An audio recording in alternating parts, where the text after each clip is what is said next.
ശാലിയാൽ വാഴുന്നോരീശ്വരൻ തിരുനാമത്തിൽ നിഖില ലോകങ്ങൾക്കുമേകരക്ഷകനാകും അഖിലേശ്വരനല്ലയോ സകല സ്തുതിയും അഖിലേശ്വരനല്ലയോ സകല സ്തുതിയും പരമകാരുണ്യവാൻ കരുണാനിധിയേ വിധി പറയും ദിവസത്തിനേകാധിപനെ നിയതമാരാധിപ്പൂ ഞങ്ങളങ്ങയെ മാത്രം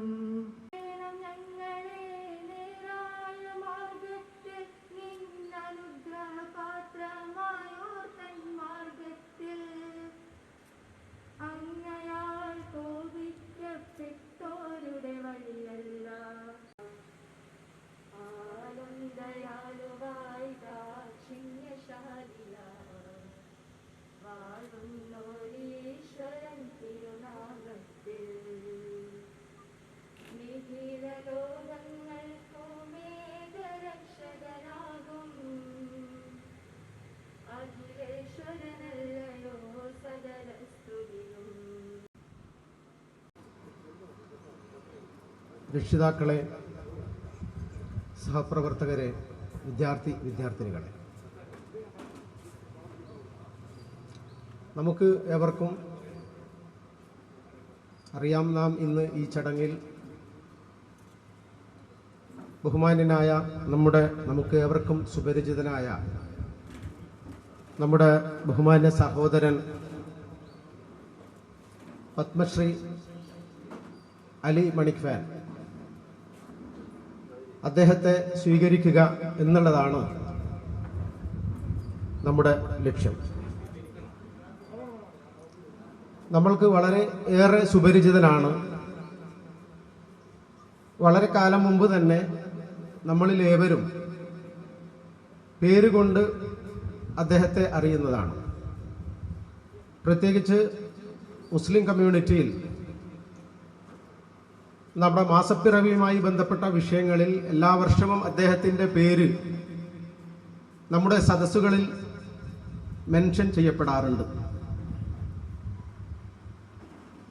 പക്ഷേ അന്നൊക്കെ നമ്മളൊക്കെ മനസ്സിലാക്കിയിരിക്കുന്നത് ഇദ്ദേഹം വെറുമൊരു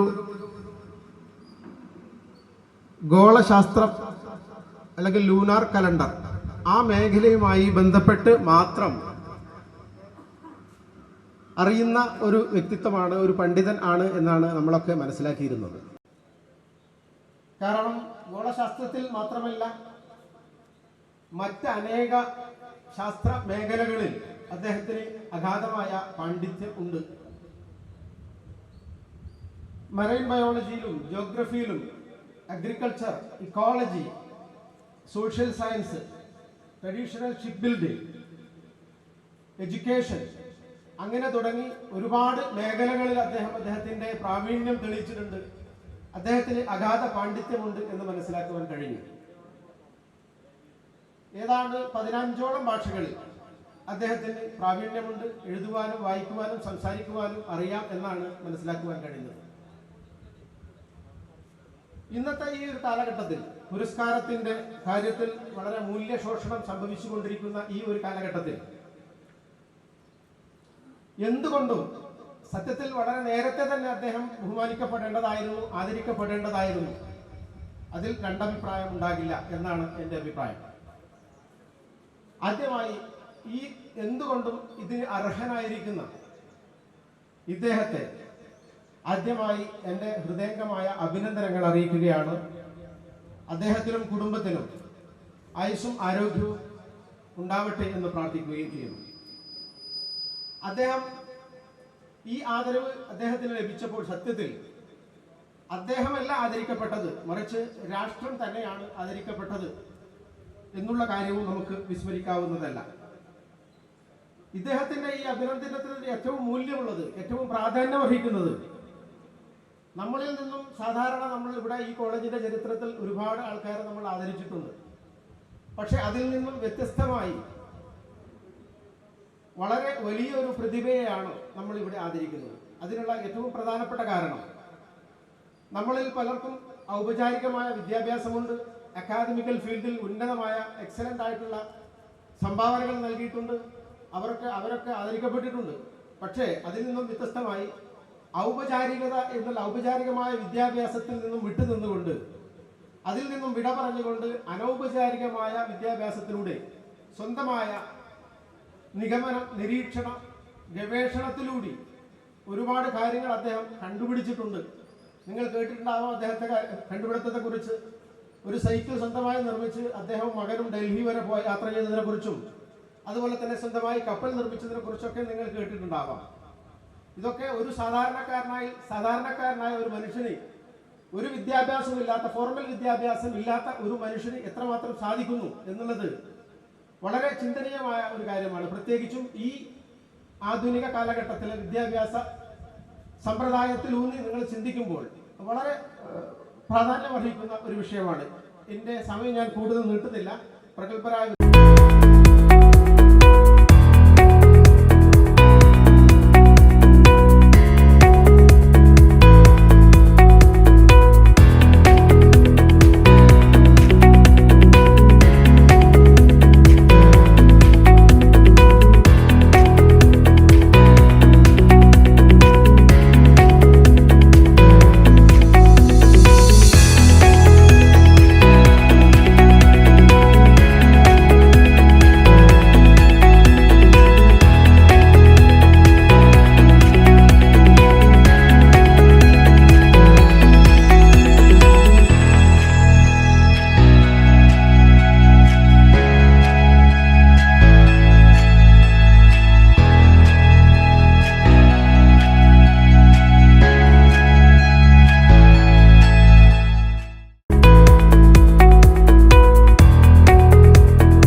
പല പ്രാവശ്യവും ഈ കോളേജിന് അംഗീകാരം നൽകിയ കരുണാകരൻ സാറിനെ ഈ കോളേജിൽ ക്ഷണിച്ചിട്ടുണ്ടായിരുന്നു. വരാൻ കഴിഞ്ഞിട്ടില്ല. ഏതായാലും അദ്ദേഹത്തിൻ്റെ പുത്രൻ ഇവിടെ എത്തിയതിൽ സന്തോഷമുണ്ട്. അത് മാത്രമല്ല, ഇനിയും അദ്ദേഹത്തിന് പല കാര്യങ്ങളും ഞങ്ങൾക്ക് നേടാനുണ്ട്. അദ്ദേഹത്തെ അതിനുവേണ്ടി ഞങ്ങൾ സമീപിക്കുന്നതാണ്. ഈ ഒരു അറിയിക്കുന്നത് കാരണം കരുണാകരൻ വരാത്ത ഒരു വിഷമം നമുക്ക് ഈ കോളേജിൻ്റെ എല്ലാ മേഖലയും വേണ്ടി ആൾക്കാരും അന്ന് പറഞ്ഞിരുന്നു. അതുകൊണ്ട് തന്നെയാണ് നിർബന്ധമായും മാഷെ പോയി കണ്ടിട്ട് ഞങ്ങൾക്ക് അദ്ദേഹത്തെ എത്തിച്ചേരണം എന്ന് ഞങ്ങൾ പറഞ്ഞത്. അതുപോലെ തന്നെ ഈ വേദിയിൽ ഉപരിഷ്ഠായിരിക്കുന്ന മണിഫാനെക്കുറിച്ച് ഞാനൊന്നും പറയുന്നില്ല. അത് ഔദ്യോഗികമായി പറയാൻ ഇവിടെ കുറേ ആൾക്കാരുണ്ട്. അത് മാത്രമല്ല, വിദ്യാർത്ഥികളുമായിട്ടൊരു ഇൻട്രഡക്ഷൻ അതും അദ്ദേഹമായി നിശ്ചയിച്ചിട്ടുണ്ട്. അതുപോലെ തന്നെ ഈ വേദിയിൽ എത്തിച്ചേർന്ന നമ്മുടെ ഈ ഉപഹാര സമർപ്പണത്തിനോട് എത്തിച്ചേർന്ന അനുകുമാരി ES-ന് ഈ വേദിയിൽ എത്തിയതിൽ സന്തോഷം, ഈ കോളേജിൻ്റെ സന്തോഷം, ഈ മാനേജ്മെൻറ്റിൻ്റെ സന്തോഷം അറിയിക്കുകയാണ്. മറ്റ് ഈ തിരക്ക് പിടിച്ച ഈ പരിപാടിയിൽ എത്തിച്ചേർന്ന നിങ്ങൾ എല്ലാവരെയും ഒന്നുകൂടി കോർണറിന് വേണ്ടി അഭിനന്ദിച്ചുകൊണ്ട് ഈ അടുത്തതായി ഇനാഗ്രേഷൻ ചെയ്യാൻ വേണ്ടി നമ്മുടെ ബഹുമാനപ്പെട്ട MP മുരളീധര സാറിനെ ക്ഷണിച്ചുകൊണ്ട് നിർത്തുന്നു. വളരെ സന്തോഷം നിറഞ്ഞൊരു ചടങ്ങിലാണ് ഞാൻ നിങ്ങളോടൊപ്പം വേദി വന്നത്. രണ്ട് കാര്യങ്ങളിൽ സന്തോഷവും. ഒന്നിവിടെ അധ്യക്ഷൻ സൂചിപ്പിച്ചതുപോലെ എൻ്റെ പിതാവ് മന്ത്രിയായിരുന്ന കാലത്താണ് ഈ സ്ഥാപനം ആരംഭിക്കുന്നത്. പിന്നീട് അദ്ദേഹം മുഖ്യമന്ത്രിയായി വന്നപ്പോഴാണ് ഇതിന് അംഗീകാരം നൽകുന്നത്. പക്ഷെ അദ്ദേഹത്തിന് ഇവിടെ ഒരു ദിവസം പോലും വരാനുള്ള അവസരം ഉണ്ടായില്ല. വരാമെന്ന് പറഞ്ഞിരുന്നെങ്കിലും ഇനോഗ്രൽ ഫംഗ്ഷനും വന്ന ചില ഔദ്യോഗിക തിരക്കുകൾ കാരണം അദ്ദേഹത്തിന് എത്തിച്ചേരാൻ കഴിഞ്ഞില്ല. ഇന്ന് അങ്ങനെ ഒരു സ്ഥാപനത്തിൽ സ്ഥലം MP എന്നുള്ള നിലയിൽ പങ്കെടുക്കാൻ കഴിഞ്ഞതിലുള്ള സന്തോഷമാണ് ആദ്യത്തെ സന്തോഷം. രണ്ടാമത്, വളരെ വിജ്ഞാനമുള്ള ഒരു മഹാനായിട്ടുള്ള വ്യക്തിയെ അനുമോദിക്കുന്ന ഒരു ചടങ്ങ് എന്ന് പറയുമ്പോൾ അതിന് ഒരു ഇരട്ടി മധുരമാണ്. ഒരുപക്ഷെ ഒട്ടും ഭൗതിക വിദ്യാഭ്യാസം ലഭിക്കാത്ത ഒരു വ്യക്തി സ്വന്തം കഴിവുകൊണ്ട് തന്നെ പല മേഖലകളിലും ശാസ്ത്ര സാങ്കേതിക രംഗത്തൊക്കെ സ്വയം അദ്ദേഹം മനസ്സിലാക്കുകയും പ്രാവർത്തികമാക്കുകയും ചെയ്ത ഒരുപാട് പദ്ധതികൾ, ഏതാണ്ട് 15ഓളം ഭാഷകൾ കൈകാര്യം ചെയ്യാനുള്ള കഴിവ്. അങ്ങനെയുള്ളൊരു അതൊരു അത്ഭുതമാണ്. കാരണം എനിക്കും നിങ്ങൾക്കെല്ലാം ഭൗതിക വിദ്യാഭ്യാസം ലഭിച്ചത്, പക്ഷേ പരമാവധി 2ഓ 3ഓ ഭാഷ,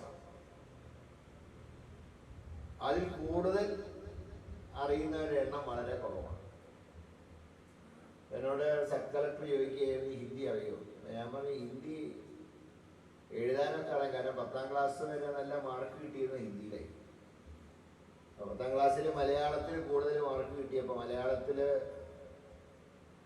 50% കിട്ടിയത്, ഹിന്ദിയിൽ 70% കിട്ടി. അപ്പോൾ എന്നോട് മലയാളം പഠിപ്പിച്ച സാറ് പറഞ്ഞു ഹിന്ദിയിൽ 70 കിട്ടാൻ പ്രയാസമൊന്നുമില്ല, പക്ഷെ മലയാളത്തിൽ 50 കിട്ടുക. ഇത് പറയുന്ന ഈ കാലഘട്ടത്തിലല്ല, ഞാൻ പഠിച്ച കാലഘട്ടത്തിലാണ്. ഇപ്പം 50, 70 മാർക്കല്ല, 100-ൽ കുറയാത്ത മാർക്കുകളുടെ കാലഘട്ടമാണ്. പിന്നെ ഉദാരമായിട്ട് മാർക്ക് ഇടുന്നൊരു കാലമാണ്. അതൊന്നും മുമ്പ് ഉണ്ടായിരുന്നില്ല. മുമ്പ് 1ാം ക്ലാസ് മുതൽക്ക് പരീക്ഷ ജയിച്ചാൽ മാത്രമേ 2ാം ക്ലാസ്സിലേക്ക് പോകാൻ കഴിയൂ. അന്ന് 35 മാർക്ക് കിട്ടുക എന്ന് പറഞ്ഞാൽ ഇത് നിധി കിട്ടുന്ന പോലെ. ഇന്ന് 100 കിട്ടാനും ഇപ്പം പ്രയാസമൊന്നുമില്ല. കാരണം നിങ്ങൾ പഠിക്കുന്നതിൻ്റെ കുഴപ്പമില്ല, പഠിച്ചു കിട്ടുന്ന മാർക്കിനേക്കാൾ ഉദാരമായിട്ട് സർക്കാരും മാർക്ക് തരുന്നുണ്ട്. കാരണം വിജയശതമാനം കൂട്ടാൻ വേണ്ടി ഏത് സർക്കാരാണെങ്കിലും കൂട്ടി കൊടുക്കും. എന്തെഴുതി വെച്ചാലും പാസ്സാക്കണം എന്നാണ് ഇപ്പോഴത്തെ നിയമം. ഇപ്പൊ തോൽക്കാൻ പ്രയാസമാണ്. മുമ്പ് ജയിക്കാൻ പ്രയാസമായിരുന്നു, ഇപ്പൊ തോൽക്കാൻ പ്രയാസമുള്ള കാലഘട്ടം. ഞാൻ സൂചിപ്പിച്ചത്, അങ്ങനെ ഭൗതിക വിദ്യാഭ്യാസം ലഭിച്ച എനിക്ക് നിങ്ങൾക്കൊക്കെ ചിലപ്പോൾ ചില ഭാഷകളൊക്കെ സംസാരിക്കുമ്പോൾ, ഇംഗ്ലീഷ് ഭാഷ സംസാരിക്കും, അധികം ആളുകളും പോയിന്റ്സ് ഒക്കെ എഴുതി വായിക്കാറാണ്. കാരണം തെറ്റിയെങ്കിലും എന്നുള്ളൊരു പേടി. അയാൾ ഡിഗ്രി പാസ്സായിട്ടും ഇംഗ്ലീഷ് വരികയ്ക്ക് അറിയില്ല എന്ന് പറഞ്ഞാൽ വളരെ ഒരു മോശം ഏർപ്പാടാണ് എന്നുള്ളതുകൊണ്ട് പലരും ഏതാണ്ട് ഒരു റിട്ടേൺ സ്പീച്ചാണ് പലപ്പോഴും പല യോഗങ്ങളിലും നടത്താറ്. അതുപോലെ തന്നെ മറ്റു ഭാഷകളുടെ കാര്യം. പക്ഷെ അങ്ങനെ നല്ല പഠിപ്പും ഡിഗ്രിയും ഒക്കെയുള്ള നമ്മൾക്ക് പോലും കഴിയാത്ത കാര്യങ്ങൾ ശ്രീ അനീക് മനിക്ഫാലിന് കഴിയുന്നു എന്നുള്ളത് ഒരു അത്ഭുതമാണ്. പ്രത്യേകിച്ച് നേരത്തെ പറഞ്ഞല്ലോ, ശാസ്ത്ര രംഗത്തുള്ള പരിജ്ഞാനം, 15 ഭാഷകൾ ഭംഗിയായിട്ട് കൈകാര്യം ചെയ്യാനുള്ള പരിജ്ഞാനം. മാത്രമല്ല ഇന്ന് ഒരു പ്രധാനപ്പെട്ട വിഷയം എന്ന് പറയുന്നത്, ഉദ്ഘാടനമൊക്കെ ഒരു സാധാരണ ഒരു ചടങ്ങ് മാത്രമാണ്. പക്ഷേ ഇതിനകത്ത് ഏറ്റവും പ്രധാനപ്പെട്ട ഏറ്റവും അവസാനമുള്ളതാണ് ഇന്ററാക്ഷൻ. ആരുമായിട്ട് ഇന്ററാക്ഷൻ നന്നായി ഇന്നത്തെ യുവതലമുറയിൽ,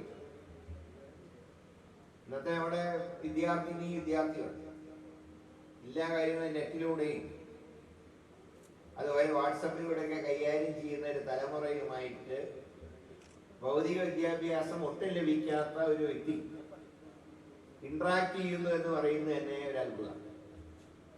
അപ്പൊ അതിന്റെ അർത്ഥം ഈ പത്മശ്രീ അവാർഡ് തികച്ചും യോഗ്യതയുള്ള കരങ്ങൾ തന്നെയാണ് എത്തിയത് എന്നുള്ളതാണ് ഇതിന്റെ ഏറ്റവും വലിയ അത്ഭുതം. കാരണം പലപ്പോഴും പത്മശ്രീ, പത്മഭൂഷൺ, പത്മവിഭൂഷൺ ഒക്കെ പലപ്പോഴും വിവാദത്തിൽ കലാശിക്കാം. ഞാൻ ഓർക്കുന്നത് മുമ്പ് നമ്മുടെ സിനിമാ നടനായിരുന്ന അന്തരിച്ച തിക്കുറിശി സുകുമാരൻ നായർക്ക് ഒരിക്കൽ പത്മശ്രീ കിട്ടി 74. അദ്ദേഹത്തിന് തിരുവനന്തപുരം പൗരാവലിയിൽ സ്വീകരണം കൊടുത്തു. അത് ഞാൻ അവിടെ കോളേജ് വിദ്യാർത്ഥിയാണ്. ആ ചടങ്ങിൽ പങ്കെടുത്ത മറുപടി പ്രസംഗത്തിൽ, തിക്കുറിശി ഒരു തമാശക്കാരനാണല്ലോ, അദ്ദേഹം മറുപടി പ്രസംഗത്തിൽ പത്മശ്രീയെ കുറിച്ച് അദ്ദേഹം പറഞ്ഞു അദ്ദേഹത്തിന് ഓർമ്മ വന്നത് ഒരു നാടകത്തിലെ രംഗമായിരുന്നു. അതായത് ഒരു സംസ്ഥാന മന്ത്രി കേന്ദ്ര ഭക്ഷ്യമന്ത്രിക്ക് ഫോൺ ചെയ്തിട്ട് പറഞ്ഞു, ഇവിടെ ഭക്ഷ്യക്ഷാമാണ്, കുറെ അരി വേണം, അരി ഇങ്ങോട്ട് അയക്കണം. കേന്ദ്രമന്ത്രി പറഞ്ഞു, അത്രേ അരിയൊന്നും അങ്ങോട്ട് അയക്കാനില്ല, വേണമെങ്കിൽ കുറച്ച് പത്മശ്രീയോ മറ്റോ അങ്ങോട്ട് തരാം, അതിലൊന്ന് എനിക്ക് കിട്ടിയെന്ന് പറഞ്ഞിട്ടാണ് തിക്കുറിശി ഇതിന് നന്ദി പറഞ്ഞത്. അതിന്റെ അർത്ഥം ഇത് പലപ്പോഴും വിവാദങ്ങളിൽ ചെന്നുകൂടാണ്. പക്ഷേ ശ്രീ അലി മണിഫാന് ഇത് നൽകുമ്പോൾ എന്തുകൊണ്ട് ഇത്ര താമസിച്ചു എന്നാണ് നമ്മൾ ചോദിക്കുന്നത്. സ്വാഗത പ്രസംഗത്തിൽ പ്രിൻസിപ്പൾ പറഞ്ഞതുപോലെ എന്തുകൊണ്ട് താമസിച്ചു? ചിലർക്ക് കിട്ടുമ്പോൾ പറയും ഇയാൾക്ക് കിട്ടാനുണ്ടായ യോഗ്യത. ഇവിടെ അങ്ങനെയല്ല. ഇവിടെ നമ്മൾ ചോദിക്കുന്ന ചോദ്യം, ഇത്രയും കഴിവുള്ള ഒരു വ്യക്തിക്ക് എന്തുകൊണ്ട് ഇത്ര ഡിലേ വന്നു? അതുകൊണ്ടാണ് ഞാൻ പറഞ്ഞത്. അതുകൊണ്ട് ശ്രീ അലി മണിഫാനേക്കാൾ കൂടുതൽ പത്മശ്രീയാണ് ധന്യമായത്. കാരണം ഇങ്ങനെ ഒരാളുടെ കൈകളിൽ ഞാൻ എത്തിച്ചേർന്നു എന്ന് തീർച്ചയായിട്ടും പത്മശ്രീക്ക് അഭിമാനിക്കാം. ഏതായാലും അതിന് ഒരു കാര്യം നമ്മൾ മനസ്സിലാക്കേണ്ടത്, പ്രതികൂല സാഹചര്യങ്ങളെ എങ്ങനെ അനുകൂലമാക്കി മാറ്റാം. അതാണ് അദ്ദേഹത്തിന്റെ ജീവിതത്തിൽ നിന്ന് എനിക്കും നിങ്ങൾക്കും പഠിക്കാനുള്ള പാഠം. നമുക്കൊക്കെ എല്ലാ അവസരങ്ങളും കിട്ടിയിട്ട് പോലും നമ്മൾ വളരെ പരിമിതമായിട്ട് അത് പ്രയോജനപ്പെടുത്തും. നമുക്ക് ധാരാളം വിജ്ഞാനം കിട്ടാനുള്ള അവസരങ്ങളുണ്ട്, അതിനുള്ള വിദ്യാഭ്യാസമുണ്ട്, അതിനുള്ള യോഗ്യതയുണ്ട്. പക്ഷെ നമുക്ക് മെച്ചം കിട്ടുന്ന ഫീൽഡ് മാത്രമേ ഉപയോഗിക്കുന്നുള്ളൂ. ഒരുപാട് നമുക്കുള്ള ഇത് നമ്മൾ സ്വയം എന്താ പറയുന്നത്, നമ്മൾ വേസ്റ്റ് ആക്കുക. ഇവിടെ അങ്ങനെയല്ല. അലി മണിഫാൻ അങ്ങനെയല്ല. അദ്ദേഹത്തിന്റെ വളരെ പരിമിതിയിൽ നിന്ന് അദ്ദേഹം വിശാലമായൊരു ലോകം അദ്ദേഹം ഉണ്ടാക്കിയെടുത്തു. അപ്പൊ അതിന് തീർച്ചയായിട്ടും അദ്ദേഹത്തിനെ അഭിനന്ദിക്കുന്നു. ഞാൻ ദീർഘിപ്പിക്കുന്നില്ല. കാരണം ഞാൻ പറഞ്ഞല്ലോ, ലാസ്റ്റ് ഇതിലത്തെ ഈ ഇന്നത്തെ പ്രോഗ്രാമിന്റെ അവസാന അജണ്ടയാണ് ഏറ്റവും പ്രധാനപ്പെട്ടത്. അപ്പൊ അതിലേക്ക് വഴിമുടക്കുന്നില്ല. ശ്രീ അലി മണിഫാന് ഇനിയും ഒരുപാട് കാര്യങ്ങൾ ലോകത്തിന് സംഭാവന ചെയ്യാനുള്ള ദീർഘായുസ്സും ആരോഗ്യവും ദൈവം നൽകട്ടെ എന്ന് പ്രാർത്ഥിക്കാൻ കൂടെ ഈ ചടങ്ങ് ഞാൻ പ്രാർത്ഥിക്കുന്നു.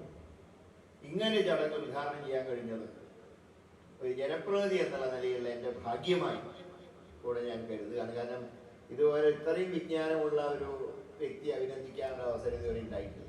ഓരോ ഫീൽഡിൽ ഓരോ സത്യത കിട്ടുന്നവർക്കൊരു അനുമോദനം കൊടുക്കാം. പക്ഷേ ഇത്രയും കഴിവുള്ള ഒരാളെ അനുമോദിക്കാൻ കിട്ടുക എന്ന് പറയുമ്പോൾ അത് വളരെ വലിയൊരു കാര്യമാണ്. ഒരിക്കൽ കൂടെ അദ്ദേഹത്തിന് എല്ലാവിധ മംഗളങ്ങളും ആശംസിച്ചുകൊണ്ട് നിങ്ങളുടെ എല്ലാവരുടെയും അനുവാദത്തോടു കൂടെ ഈ ചടങ്ങ് ഔപചാരികമായിട്ട് ഉദ്ഘാടനം ചെയ്യുന്നു. എല്ലാവർക്കും വിജയമായിട്ട് നമസ്കാരം.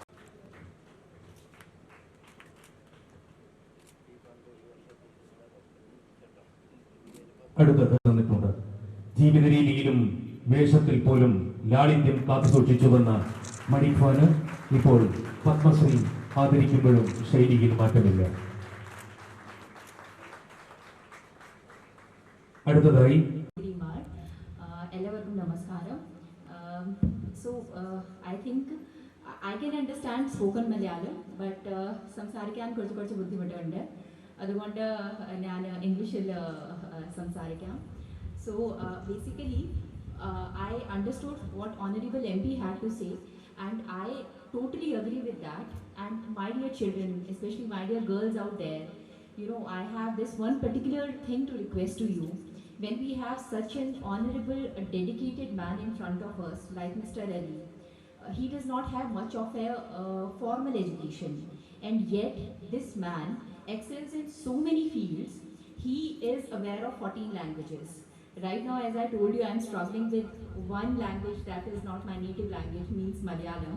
So, in order to properly talk in Malayalam, understand Malayalam, that itself is a task for me. And when we see such people who have mastery in 14 languages, despite no formal training, so that is a kind of, amazing thing before us. So please do take your motivation from people like him. He has not been that lucky that he got formal education or degrees or PhDs like many of us probably have or will get. But still, this man excelled in so many fields, and today he is a renowned Padma Shri. So, my dear girls, you have great opportunities lying before you. Take motivation from the things and people around you, and be the best version of yourself. You simply do not realize how much potential you have in you. If right now these are the building years, the formative years of your life and of your career. So my dear girls, don't let anything demotivate you or put you behind your potential. Make the best use of these times, and I'll be really happy to see if someday some of you, come to me and tell me, "Ki, ma'am, we saw you there, we were there in that function today, and today I'm this and this officer, or today I have achieved this particular position." My best wishes to you girls. You have a lot in you. Just realize your potential. Take your motivation, take your lessons from people like him, who is sitting in front of us, who is an ideal for us. So, best wishes to you, Ali sir. And I will not be taking much of your time. I have an exam to attend. Officer बनने के बाद भी exams होते रहते हैं. So yeah, we have to take a lot of exams. Best wishes to all of you. ഇവിടെ വന്നിട്ട് എനിക്ക് വളരെ സന്തോഷമാണ്. So thanks for inviting me. See you sometime later. Thank you. ക്ഷണിക്കുന്നു.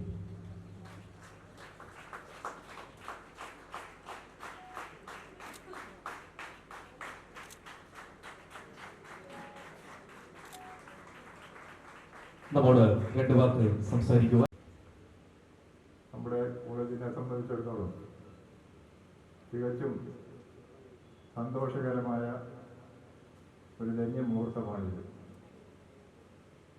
പത്മശ്രീ അവാർഡ് ജേതാവ് നമ്മുടെ പ്രിയങ്കരനായ അലിമാൻ ഖാനെ ആദരിക്കൽ ചടങ്ങ്.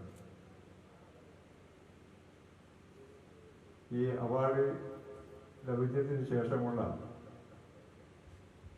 പത്രമാധ്യമങ്ങളിൽ വന്ന അദ്ദേഹത്തെക്കുറിച്ചുള്ള ലേഖനങ്ങളും മറ്റുമൊക്കെ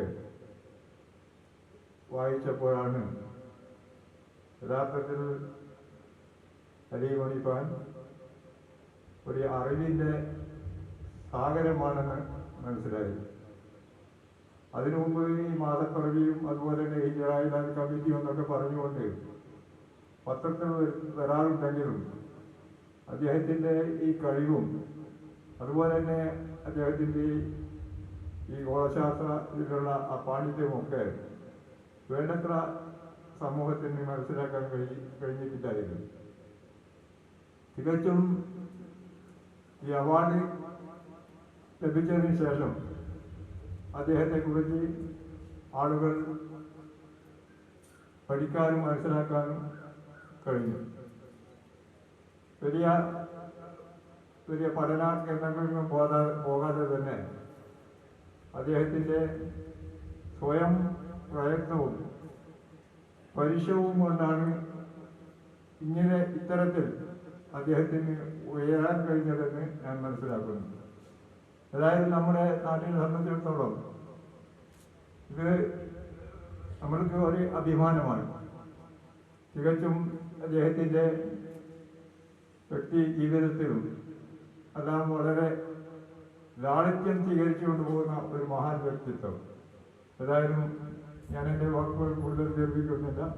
അദ്ദേഹത്തിന് എല്ലാവിധ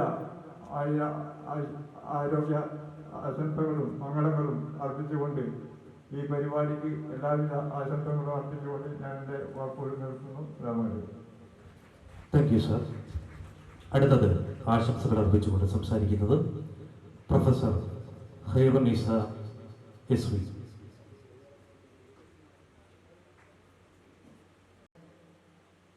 വിശിഷ്ട വ്യക്തികളെ, മാനേജ്മെൻറ്റ് അംഗങ്ങളെ, നാട്ടുകാരെ, വിദ്യാർത്ഥിനികളെ, അസ്സലാമു അലൈക്കും വറഹ്മത്തുള്ളാഹി വബറകാതുഹു. വളരെ ഗംഭീരമായ ഒരു സുദിനം പാറാൽ ദാറുൽ ഇർഷാദ് അറബിക് കോളേജിൻ്റെ ചരിത്രത്തിൽ ഉണ്ടെങ്കിൽ, അല്ലെങ്കിൽ ഉണ്ടായിരുന്നെങ്കിൽ ആ ഒരു ദിനം ഇന്നത്തെ ദിനമാണ് എന്ന് പറയുന്നതിൽ എനിക്ക് യാതൊരു സംശയവുമില്ല. അള്ളാഹുവിൻ്റെ അനുഗ്രഹത്താൽ ഇത്രയും വലിയ ഉന്നതമായ അംഗീകാരം ലഭിച്ച ഒരു പേര് പറയാൻ പോലും എനിക്ക് അദ്ദേഹത്തോടുള്ള ബഹുമാനം കൊണ്ട് പേര് പറയാൻ പോലും എനിക്ക് മടി തോന്നുകയാണ്. അത്രയും വലിയ ഒരു വ്യക്തിത്വത്തെ നമുക്ക് ലഭിച്ചതിൽ എന്തുകൊണ്ടും ഈ ഒരു ദിനം നമ്മുടെ കോളേജിന്റെ ചരിത്രത്തിലെ ഒരു പൊൻതൂവലായി മാറിയിരിക്കുകയാണെന്ന് ഞാൻ ഈ ഒരു അവസരത്തിൽ പ്രത്യേകം പറയുകയാണ്. അലി മണിഖാൻ എന്ന ഈ ബഹുമാന്യനായ വ്യക്തിത്വം, അദ്ദേഹത്തെ ഞാൻ പലപ്പോഴും അറിഞ്ഞിരുന്നത് നമ്മുടെ ഹിജ്റ കലണ്ടറിലൂടെയാണ്.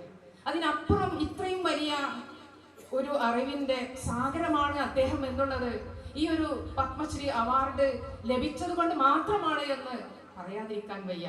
അതുകൊണ്ട് തന്നെ അള്ളാഹുവിന്റെ മഹത്തായ അനുഗ്രഹം കൊണ്ട് കേരള സർക്കാരിന് ഈ ഒരു അവാർഡ് നൽകാൻ സാധിച്ചതിലും എനിക്ക് വലിയ സന്തോഷമുണ്ട്, ആനന്ദമുണ്ട്. നമുക്ക് എല്ലാവർക്കും ഉണ്ട് ആനന്ദവും സന്തോഷവുമുണ്ട്. കാരണം അദ്ദേഹത്തിന്റെ അറിവ് നമ്മൾ മനസ്സിലാക്കിയത് ഈ ഒരു അവാർഡിലൂടെ മാത്രമാണ് എന്ന് ഈ ഒരു അവസരത്തിൽ നമുക്ക് എല്ലാവർക്കും അറിയാവുന്ന ഒരു കാര്യമാണ്. നമ്മളെല്ലാവരും ഒന്ന് ചിന്തിക്കുക. ബുദ്ധിപൂർവം കൈകാര്യം ചെയ്യാൻ പറ്റാത്ത ബുദ്ധിജീവികളെന്ന് അവകാശപ്പെടുന്നവരാണ് ഞാനും നിങ്ങളും അടങ്ങുന്ന ഇന്നത്തെ സമൂഹം. മനുഷ്യൻ അള്ളാഹു നൽകിയ ഏറ്റവും വലിയ മഹത്തായ അനുഗ്രഹമാണ് ബുദ്ധി. ബുദ്ധി കൊണ്ട് അനുഗ്രഹിച്ച ഒരേ ഒരു ജീവി നമ്മൾ മനുഷ്യരാണ്. അതുകൊണ്ട് തന്നെ ഖുർആൻ പലപ്പോഴും നമ്മളോട് ചോദിക്കുന്ന ചോദ്യം, അല്ലെങ്കിൽ നമ്മളോട് ഉണർത്തുന്ന കാര്യം ഉലുൽ അൽബാബ് എന്നുള്ള ആ ഒരു പ്രത്യേകമായ വാക്കാണ്. അറബി ഭാഷയിൽ ലുബ് എന്നുള്ള ആ പദത്തിന് നേരായ ഒരു അർത്ഥം പറയണമെങ്കിൽ നമ്മൾ സാധാരണ തേങ്ങ ഉടച്ചു കഴിഞ്ഞാൽ ചിരട്ടയ്ക്കുള്ളിലുള്ള ആ ഒരു വെളുത്ത സാധനമാണ്. അതായത് മനുഷ്യന്റെ തലയാകുന്ന ആ തലയോട്ടിക്കുള്ളിൽ അതിനുള്ളിൽ അടങ്ങിയ ഒരു ചെറിയൊരു സാധനമാണ് നമ്മുടെ തലച്ചോറ്. ഈ ഒരു തലച്ചോറുള്ള ആളുകൾക്ക് മാത്രമാണ് ഈ പ്രപഞ്ചത്തിലും പ്രകൃതിയിലും ജീവിതത്തിലും എല്ലാം തന്നെ ദൃഷ്ടാന്തമുള്ളത് എന്ന് 100 തവണ ഖുർആൻ പ്രഖ്യാപിക്കുമ്പോഴും അതിനെക്കുറിച്ച് നെവർ മൈൻഡായി ജീവിക്കുന്ന ഒരുപാട് ആളുകൾക്ക് വലിയൊരു മോട്ടിവേഷൻ തന്നെയാണ് ഇദ്ദേഹമെന്ന് പറയാതിരിക്കാൻ വയ്യ. അതുകൊണ്ട് തന്നെ അദ്ദേഹത്തിന്റെ വിജ്ഞാന സാഗരം, അദ്ദേഹത്തെ ഇരുത്തിക്കൊണ്ടൊരു മുഖസ്തുതി പറയുന്നത് ശരിയല്ലല്ലോ. എന്നിരുന്നാലും നമ്മളെല്ലാം തന്നെ വിദ്യാഭ്യാസം നേടിയെടുക്കാൻ ഒരുപാട് അനുഗ്രഹം ലഭിച്ചവരാണ്. പ്രത്യേകിച്ച് കേരളത്തിലെ വനിതകൾ, സ്ത്രീകൾ, അവർക്ക് വിദ്യാഭ്യാസം നേടിയെടുക്കുന്നതിൽ ധാരാളം സാഹചര്യങ്ങളും സന്ദർഭങ്ങളും ഉണ്ട്. എന്നിട്ടും നമ്മുടെ ജീവിതം നമ്മൾ വെറുതെ സോഷ്യൽ മീഡിയയുടെ മുമ്പിൽ ഇരുന്നു കൊണ്ട് ഒരുപാട് നിമിഷങ്ങൾ കഴിഞ്ഞുപോയി. ഇനിയും നമ്മുടെ ജീവിതത്തിൽ നമ്മൾ ഇത്തരത്തിലുള്ള സമയങ്ങൾ നമ്മൾ ആ രീതിയിൽ ഉപയോഗപ്പെടുത്താനൊക്കെ ശ്രമിക്കുമ്പോഴും ജീവിതം വെറുതെയായിട്ട് നമ്മൾ കളയുമ്പോഴും ഓരോ നിമിഷങ്ങളും വിലപ്പെട്ടതാണെന്ന് ഇത്രയും വലിയ ഒരു പ്രായത്തിൽ അദ്ദേഹം നമുക്ക് ബോധ്യപ്പെടുത്തി തരികയാണ്. അദ്ദേഹം വലിയൊരു മാതൃക, അതായത് നമ്മുടെ ലോകത്തിന് തന്നെ, വിജ്ഞാന ലോകത്തിന് വലിയൊരു മാതൃകയായി ഇനിയും അറിയുവാനും അതേപോലെ തന്നെ പഠിക്കുവാനും ചിന്തിക്കുവാനും നമുക്ക് കൂടുതൽ ആവശ്യം പകരുന്ന ഈ ഒരു പ്രത്യേക വ്യക്തിത്വത്തെ ഈ അവസരത്തിൽ പ്രത്യേകമായി അദ്ദേഹത്തെ എല്ലാവിധ അനുഗ്രഹങ്ങളും പടച്ചതമ്പുരാൻ നൽകട്ടെ. ഇനിയും അറിയുവാനും നമുക്ക് അറിവ് പകർന്നു തരുവാനുമുള്ള ആയുസ്സും ആരോഗ്യവും ഈ മഹാൻ അള്ളാഹു നൽകുമാറാകട്ടെ എന്ന് പ്രത്യേകം പ്രാർത്ഥിക്കുകയാണ്.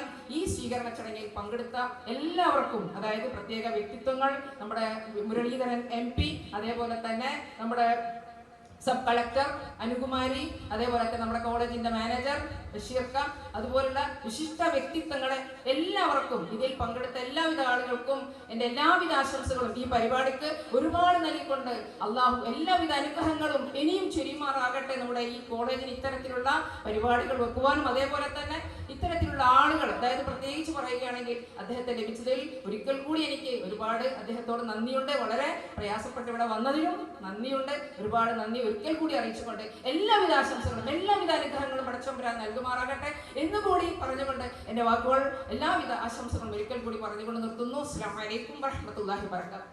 വ്യക്തിത്വങ്ങളെ, വേദിയിലും സദസ്സിലുമുള്ള പ്രിയപ്പെട്ട സഹോദരി സഹോദരന്മാരെ, വിദ്യാർത്ഥിനികളെ, വളരെ മഹത്തായ നിമിഷങ്ങളാണ് ഈ കോളേജ് ഇപ്പോഴും സാക്ഷിയായിക്കൊണ്ടിരിക്കുന്നത്. വ്യത്യസ്ത മേഖലകളിൽ കഴിവ് തെളിയിച്ചിട്ടുള്ള പ്രധാനപ്പെട്ട 3 വ്യക്തിത്വങ്ങളെ കാണാനും പരിചയപ്പെടാനും സംവദിക്കാനുമുള്ള അവസരമാണ് നമുക്ക് പ്രത്യേകിച്ച് ഈ കോളേജിലെ വിദ്യാർത്ഥിനികൾക്ക് ഇവിടെ കൈവന്നിട്ടുള്ളത്. ക്ലാസ് റൂമിലുള്ള വിദ്യാഭ്യാസത്തിന് പുറമെ വിദ്യാഭ്യാസ, ശാസ്ത്ര, സാങ്കേതിക, സാഹിത്യ മേഖലകളിലൊക്കെ കഴിവ് തെളിയിച്ചിട്ടുള്ള പ്രമുഖ വ്യക്തിത്വങ്ങളെ കാണാനും പരിചയപ്പെടാനും സംവദിക്കാനുമുള്ള അവസരം ലഭിക്കുക എന്നുള്ളത് വിദ്യാഭ്യാസത്തിൻ്റെ ഏറ്റവും പ്രധാനപ്പെട്ട ഒരു അനുപൂരക ഘടകമാണ് എന്ന് നമുക്കറിയാം. അപ്പം അതിനുള്ള അവസരങ്ങൾ വ്യത്യസ്ത മേഖലകളിലെ പ്രമുഖ വ്യക്തിത്വങ്ങളെ ഈ കോളേജിലേക്ക് കൊണ്ടുവന്നുകൊണ്ട് അങ്ങനെയുള്ള അവസരങ്ങൾ സൃഷ്ടിക്കാൻ നമ്മൾ എപ്പോഴും ശ്രദ്ധിക്കാറുണ്ട്. ഈ കോവിഡ് കാലഘട്ടത്തിൽ അതിന് ചില തടസ്സങ്ങളുണ്ടായെങ്കിലും പ്രധാനമായി 4 പരിപാടികൾ ഈ സാഹചര്യത്തിലും നമുക്ക് നടത്താൻ കഴിയും. ആദ്യമായി തലശ്ശേരി ബ്രണ്ണൻ കോളേജിൻ്റെ സഹകരണത്തോടു കൂടി ഒരു ഇന്റർനാഷണൽ വെബിനാർ നമ്മൾ സംഘടിപ്പിക്കേണ്ടായി. അൾജീരിയയിലെ ഷെയ്ഖ് തിബിസി യൂണിവേഴ്സിറ്റിയിലുള്ള മുന അൽ ബർഹൂമിയാണ് ആ ഒരു വെബിനാർ ഉദ്ഘാടനം ചെയ്തത്. അതുപോലെ കോളേജിലെ യൂണിവേഴ്സിറ്റി ടോപ്പേഴ്സിന് വേണ്ടിയിട്ടുള്ള ഒരു ഓൺലൈൻ അനുമോദന യോഗം രക്ഷിതാക്കന്മാരുടെയും മാനേജ്മെന്റ് പ്രതിനിധികളുടെയും വിദ്യാർത്ഥിനികളുടെ ഒക്കെ പങ്കാളിത്തത്തോടുകൂടി നാം സംഘടിപ്പിച്ചു. കഴിഞ്ഞ ഡിസംബർ 18 ഇന്റർനാഷണൽ അറബിക് ഡേയോടനുബന്ധിച്ച് ഈജിപ്തിലെ മൗലാന ആസാദ് കൾച്ചറൽ സെന്റർ മുൻ ഡയറക്ടർ കൂടിയായിട്ടുള്ള ലിയാഖത്ത് അലി ഉദ്ഘാടനം ചെയ്ത ഒരു അറബി കൾച്ചറൽ ഫെസ്റ്റ് നമ്മൾ സംഘടിപ്പിക്കേണ്ടായി. ഇന്നത്തെ ഈ പരിപാടി ഇതിഹാസ തുല്യമായ ഒരു വ്യക്തിത്വത്തിന്റെ ഉടമയായിട്ടുള്ള ജനാബ് അലി മണിക് ഖാൻ, ഒരുപാട് മേഖലകളിൽ കഴിവ് തെളിയിച്ചിട്ടുള്ള വലിയൊരു പണ്ഡിതൻ, അദ്ദേഹത്തോട് സംവദിക്കാനുള്ള ഒരു അവസരമാണ് നമുക്ക് ലഭിച്ചിട്ടുള്ളത്. അപ്പോൾ ഇത്തരം അവസരങ്ങൾ തീർച്ചയായും നമ്മുടെ മുന്നോട്ടുള്ള പ്രയാണത്തിൽ 1995 ഗവൺമെന്റ് അംഗീകാരം നേടി, പിന്നീട് യൂണിവേഴ്സിറ്റി ഗ്രാന്റ്സ് കമ്മീഷന്റെ അംഗീകാരം നേടി, അതിനുശേഷം ബിരുദാനന്തര ബിരുദം നേടിയെടുത്തിട്ടുള്ള ഈ കോളേജിന്റെ മുന്നോട്ടുള്ള പ്രയാണത്തിൽ നാഷണൽ അസസ്മെന്റ് ആൻഡ് അക്രഡിറ്റേഷൻ കൗൺസിലിന്റെ അംഗീകാരമാണ് നമ്മുടെ അടുത്ത സ്വപ്നം. ആ ഒരു സ്വപ്നത്തിലേക്കുള്ള നമ്മുടെ പ്രയാണത്തിൽ ഇങ്ങനെയുള്ള പരിപാടികളും ഇങ്ങനെയുള്ള ബഹുമുഖ വ്യക്തിത്വങ്ങളുടെ സന്ദർശനങ്ങളും അവരുടെ സംസാരങ്ങളുമെല്ലാം തീർച്ചയായും നമുക്ക് വലിയ മുതൽക്കൂട്ടാകും. നമ്മുടെയൊക്കെ ഒത്തൊരുമയുള്ള പരിശ്രമങ്ങളുണ്ടെങ്കിൽ മാനേജ്മെന്റിന്റെയും അധ്യാപകരുടെയും വിദ്യാർത്ഥിനികളുടെയും നാട്ടുകാരുടെയും രക്ഷിതാക്കന്മാരുടെയും ഒക്കെ സഹകരണത്തോടു കൂടി ആ ഒരു നാക് അക്രഡിറ്റേഷൻ എന്നുള്ള നമ്മുടെ സ്വപ്നവും തീർച്ചയായും ദൈവാനുഗ്രഹത്താൽ സഫലീകൃതമാകും എന്ന് തന്നെയാണ് നമ്മുടെ പ്രതീക്ഷ. അങ്ങനെയുള്ള ആ ഒരു പ്രയാണത്തിൽ ഈ ഒരു വേദിയും നമുക്ക് ഏറ്റവും വലിയൊരു മുതൽക്കൂട്ടായിട്ട് മാറട്ടെ എന്ന് ഞാൻ ആഗ്രഹിക്കുകയാണ്.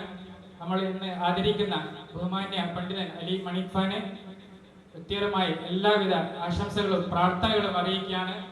അതേപോലെ ഈ ഒരു പരിപാടിക്കും ഈ കോളേജിലെ internal quality assurance cell IQAC coordinator എന്നുള്ള നിലയ്ക്കുള്ള എല്ലാവിധ ആശംസകളും പ്രാർത്ഥനകളും അറിയിച്ചുകൊണ്ട് അവസാനിപ്പിക്കുന്നു. അസ്സലാമു അലൈക്കും, എല്ലാവർക്കും നമസ്കാരം. ചില സന്ദർഭങ്ങളിൽ വാക്കുകൾക്ക് പഞ്ഞം നേരിടാറുണ്ട്. പലപ്പോഴും വാക്കുകളെ നമ്മുടെ ചിന്തക്കനുസരിച്ച് പറഞ്ഞൊപ്പിക്കുമ്പോഴും ഒരു മഹാപ്രതിഭയെ ആദരിക്കുന്ന ചടങ്ങിലേക്ക് കരുതിവെച്ച വാക്കുകൾ മനസ്സിൽ നിന്ന് മായുകയാണ്.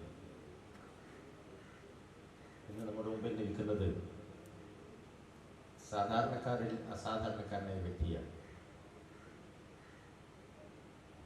ജീവിതമെന്ന പ്രതിഭാസത്തെ സാഹസികതയിൽ കൂട്ടിക്കെട്ടി കരയിലും കടലിലും ആകാശത്ത് തൻ്റെ ബുദ്ധി കൊണ്ടും ചിന്ത കൊണ്ടും ചിത്രം വരച്ച ഒരു മഹാപ്രതിഭാശാലി. ഒരുപക്ഷേ ലക്ഷത്തിലൊരുവൻ എന്ന പദപ്രയോഗം ഇദ്ദേഹത്തെ സംബന്ധിച്ച് എന്നർത്ഥമാണ്. ഇന്ത്യയിലെ സിവിലിയൻ ബഹുമതികളിൽ ഏറ്റവും വലിയ 4ാമത്തെ ബഹുമതി ഇദ്ദേഹത്തെ തേടിയെത്തിയിരിക്കുന്നത് നമുക്കൊരു പ്രചോദനമാവേണ്ടതുണ്ട്. എല്ലാം സ്വന്തം കൈകൊണ്ട് ചെയ്യണമെന്ന് ചിന്തിക്കുന്ന, മറ്റുള്ളവരെ ആശ്രയിക്കാതെ തൻ്റെ ജീവിതം കെട്ടിപ്പടുക്കണമെന്ന ചിന്തയാൽ എല്ലാ കാര്യങ്ങളും സ്വന്തമായി ചെയ്യുന്ന, സ്വന്തമായി കണ്ടുപിടിക്കുന്ന ഒരു മഹാപ്രതിഭാശാലിയാണ് അലി മണിക് ഖാൻ. ഏതാണ്ട് 15ഓളം ഭാഷകൾ കൈകാര്യം ചെയ്യാൻ അറിയുന്ന, 12ൽ പരം സാങ്കേതിക വിദ്യകൾ സ്വായത്തമാക്കിയ ഒരു മഹാമാനുഷ്യ. ചില ചരിത്രങ്ങൾ അങ്ങനെയാണ്. ചില വ്യക്തികൾ ചരിത്രത്തിൽ മുമ്പേ നടക്കുന്നവരുണ്ട്, ചരിത്രം ഓർമ്മിക്കുന്ന വ്യക്തികളുണ്ട്. എന്നാൽ ചരിത്രത്തിൻ്റെ ചരിത്രമാവാൻ ഭാഗ്യം സിദ്ധിച്ച ഈ മഹാമാനുഷിയെ, ഈ മഹാപ്രതിഭയെ എന്ത് വാക്കുകൾ കൊണ്ടാണ് പ്രശംസിക്കേണ്ടത് എന്നറിയുന്നില്ല. ഇന്ത്യയിലെ ഏറ്റവും വലിയ 4ാമത്തെ അവാർഡ് കിട്ടുമ്പോൾ ഒരുപക്ഷെ അതിനു മുമ്പിലുള്ള 3 അവാർഡുകളും ഇദ്ദേഹത്തെ തേടിയെത്തിക്കൂടായില്ല എന്നുള്ള ചിന്തയാണ് എന്നെ സംബന്ധിച്ചുള്ളത്. പത്മശ്രീ എന്ന് പറയുന്നത് അദ്ദേഹത്തിൻ്റെ ജീവിതത്തിലെ ഒരു ശ്രീ തന്നെയാണ്. ചെറിയ ചുറ്റുപാടുകളിൽ നിന്ന്, മിനിക്കോയിൽ ദ്വീപിൽ നിന്ന്, ലക്ഷദ്വീപിലെ മിനിക്കോയിൽ നിന്ന് ഇങ്ങ് ഇപ്പോൾ കേരളത്തിലെ ഉളവണ്ണ വരെ എത്തിയിരിക്കുന്ന അദ്ദേഹത്തിൻ്റെ ജീവിതം ഒരുപാട് പഠിക്കാനുണ്ട് നമ്മളെ സംബന്ധിച്ച്. കാര്യമായ വിദ്യാഭ്യാസമൊന്നും ഇല്ലാതിരുന്നിട്ട് പോലും പല സ്ഥലങ്ങളിൽ പ്രബന്ധങ്ങൾ അവതരിപ്പിക്കുകയും പല കണ്ടുപിടുത്തങ്ങളെയും ചെയ്ത ഒരു അത്ഭുത പ്രതിഭാസമാണ് ഇദ്ദേഹം. ഇത് നാം ശ്രദ്ധിച്ചു. നമ്മുടെ സ്റ്റേജിലുണ്ടായിരുന്നത് 3 വ്യക്തിത്വങ്ങളാണ്. 3 പേരും വ്യത്യസ്ത വീക്ഷണം ഉള്ളവരാണ്. 3 പേർക്കും വ്യത്യസ്ത കഴിവുകളാണ്. ഒന്ന്, രാഷ്ട്രീയത്തിൽ അതിപ്രസരം നടത്തുന്ന നമ്മുടെ MP മുരളീധരൻ സാർ. മറ്റൊന്ന്, സിവിൽ സർവീസിൽ ഉന്നത സ്ഥാനം കരസ്ഥമാക്കിയ അനുകുമാരി IAS. ഇവർക്ക് രണ്ടിനുമിടയിൽ നമ്മുടെ ഭാഷയിൽ പറഞ്ഞാൽ പ്രാഥമിക വിദ്യാഭ്യാസം പോലും ലഭിക്കാത്ത ഒരു മനുഷ്യനെ ഈ 2 പേരും ആദരിക്കുകയാണ്, കൂടെ നമ്മളും. അപ്പോൾ എത്രമാത്രമുണ്ട് അദ്ദേഹത്തിൻ്റെ കഴിവും അതുപോലെ തന്നെ മറ്റു കാര്യങ്ങളും നാം ആലോചിക്കുക. ഇത് നമുക്കൊരു പാഠമാവേണ്ടതുണ്ട്. ഞാൻ മനസ്സിലാക്കുന്നത്, ഇത്രയധികം കഴിവുകളുണ്ടായിട്ടും അദ്ദേഹത്തെ ഞാൻ മനസ്സാൽ പുകഴ്ത്തുന്നത്, ഇത്രയധികം കഴിവുകൾ ഉണ്ടായിട്ട് പോലും അദ്ദേഹം തൻ്റെ കഴിവുകളെ അള്ളാഹുവിൻ്റെ ഇച്ഛക്കനുസരിച്ചുകൊണ്ട് വളരെ സൗമ്യമായി ജീവിക്കുകയും തൻ്റെ കഴിവുകൾ ഇത് അള്ളാഹു നൽകിയ കഴിവുകളാണെന്നും ഈ ലോകത്ത് സൃഷ്ടിക്കപ്പെട്ടിട്ടുള്ള എല്ലാ വസ്തുക്കളും അള്ളാഹുവിൻ്റെ കഴിവിനനുസരിച്ച് തന്നെയാണെന്നുള്ള ചിന്തയോടുകൂടി ജീവിക്കുന്ന, അതിനനുസരിച്ച് കണ്ടുപിടിക്കുന്നത് നടത്തുന്ന മനുഷ്യനാണ് അദ്ദേഹം.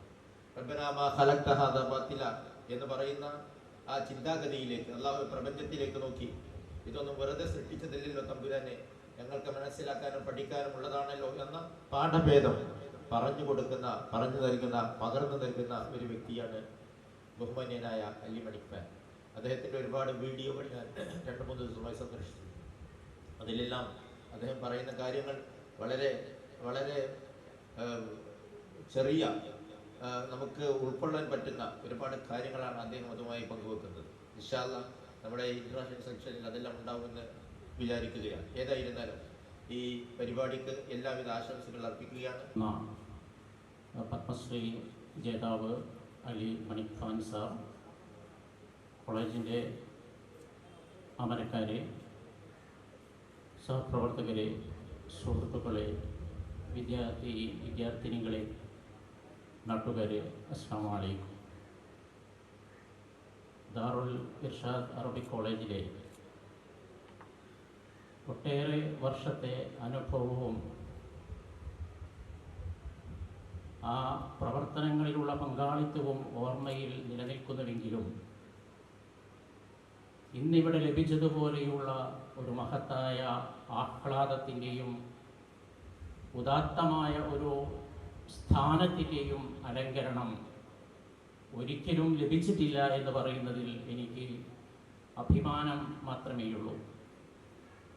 ഔപചാരികമായ വിദ്യാഭ്യാസം നൽകുന്ന പതിനായിരങ്ങൾ നിൽക്കുന്ന നമ്മുടെ പ്രദേശങ്ങളിലൊന്നും തന്നെ ഔപചാരികതകളില്ലാതെ ഉയരങ്ങൾ കീഴടക്കിയ ഇത്തരത്തിലുള്ള ഒരു വ്യക്തിത്വത്തെ സംബന്ധിച്ച് കേൾക്കാൻ പോലും നമുക്ക് സാധിച്ചിട്ടില്ല എന്നത് നാം ആദരവ് നൽകുന്ന ഈ മഹൽ വ്യക്തിത്വത്തിൻ്റെ മഹത്വമാണ്, ഉന്നതിയാണ് എന്ന് നമുക്ക് തിരിച്ചറിയാൻ സാധിക്കും.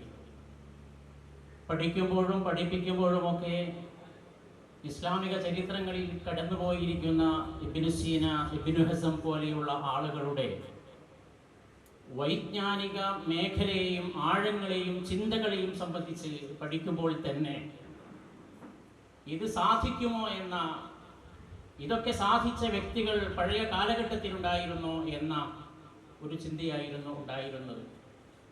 അതേസമയം സാങ്കേതിക മേഖലയിലും വൈദ്യശാസ്ത്ര മേഖലയിലുമെല്ലാം തന്നെ പഠിക്കാൻ വേണ്ടി പോകുന്ന വിദ്യാർത്ഥികൾ ഇന്ന് 4-5 പേപ്പറുകൾ ബാക്കായിക്കൊണ്ട് തിരിച്ചു വരുന്ന വിദ്യാഭ്യാസ അന്വേഷണത്തിൻ്റെയും പഠനത്തിൻ്റെയും ഔപചാരികതകളുടെയും ലോകത്ത് ഞെട്ടിപ്പിക്കുന്ന രീതിയിൽ ബഹുഭാഷകൾ എന്ന് പറഞ്ഞാൽ പോരാ, ഇവിടെ പരാമർശിക്കപ്പെട്ടതുപോലെ ഒട്ടനവധി ഭാഷകളിൽ പ്രാവീണ്യമുള്ള, ഒട്ടനവധി ശാസ്ത്ര മേഖലകളിൽ നൈപുണ്യമുള്ള, സാങ്കേതിക പരിജ്ഞാനമുള്ള അല്ല, ഈ സാങ്കേതിക പരിജ്ഞാനത്തെ അതിൻ്റെ പ്രൊഡക്റ്റായിട്ട് ഈ സമൂഹത്തിൻ്റെ മുമ്പിൽ അവതരിപ്പിച്ച ഇദ്ദേഹത്തിനും ഈ മഹൽ വ്യക്തിത്വത്തിന് എല്ലാ ആശംസകളും നേരുന്ന ഒരു സന്ദർഭമായി കൊണ്ട് മാത്രം ഞാൻ എൻ്റെ ഈ വാക്കുകളെ ഉപയോഗപ്പെടുത്തുകയും എൻ്റെ പ്രിയപ്പെട്ട വിദ്യാർത്ഥികളോടും നമുക്കെല്ലാം തന്നെ ഒരു മാതൃകയാണ്.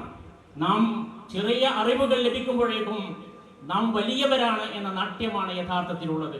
അദ്ദേഹത്തെ സംബന്ധിച്ചിടത്തോളം വലിയ ഉറവിൻ്റെ അടിമയായിട്ടും ഉടമയായിട്ടും ഒന്നുമില്ലാത്തവനെ പോലെയുള്ള ലാളിത്യം വിദ്യാർത്ഥി ലോകത്തിനും എല്ലാവർക്കും മാതൃകയാണ് എന്നുകൂടി ഉണർത്തിക്കൊണ്ട് ഇതിന് അനുവാദം നൽകിയിരിക്കുന്ന, ഇതിനവസരം നൽകിയിരിക്കുന്ന പ്രിൻസിപ്പൽക്കും കോളേജ് ഭാരവാഹികൾക്കും സംഘാടകർക്കും എല്ലാം തന്നെ എൻ്റെ വ്യക്തിപരമായ നന്ദിയും ഒരിക്കൽ കൂടി ഈ അവാർഡ് ജേതാവ് അലി മണിക്ഫാൻ സാറിന് എല്ലാവിധ അനുമോദനങ്ങളും അർപ്പിച്ചുകൊണ്ട് ഞാൻ എൻ്റെ വാക്കുകൾ അവസാനിപ്പിക്കുന്നു.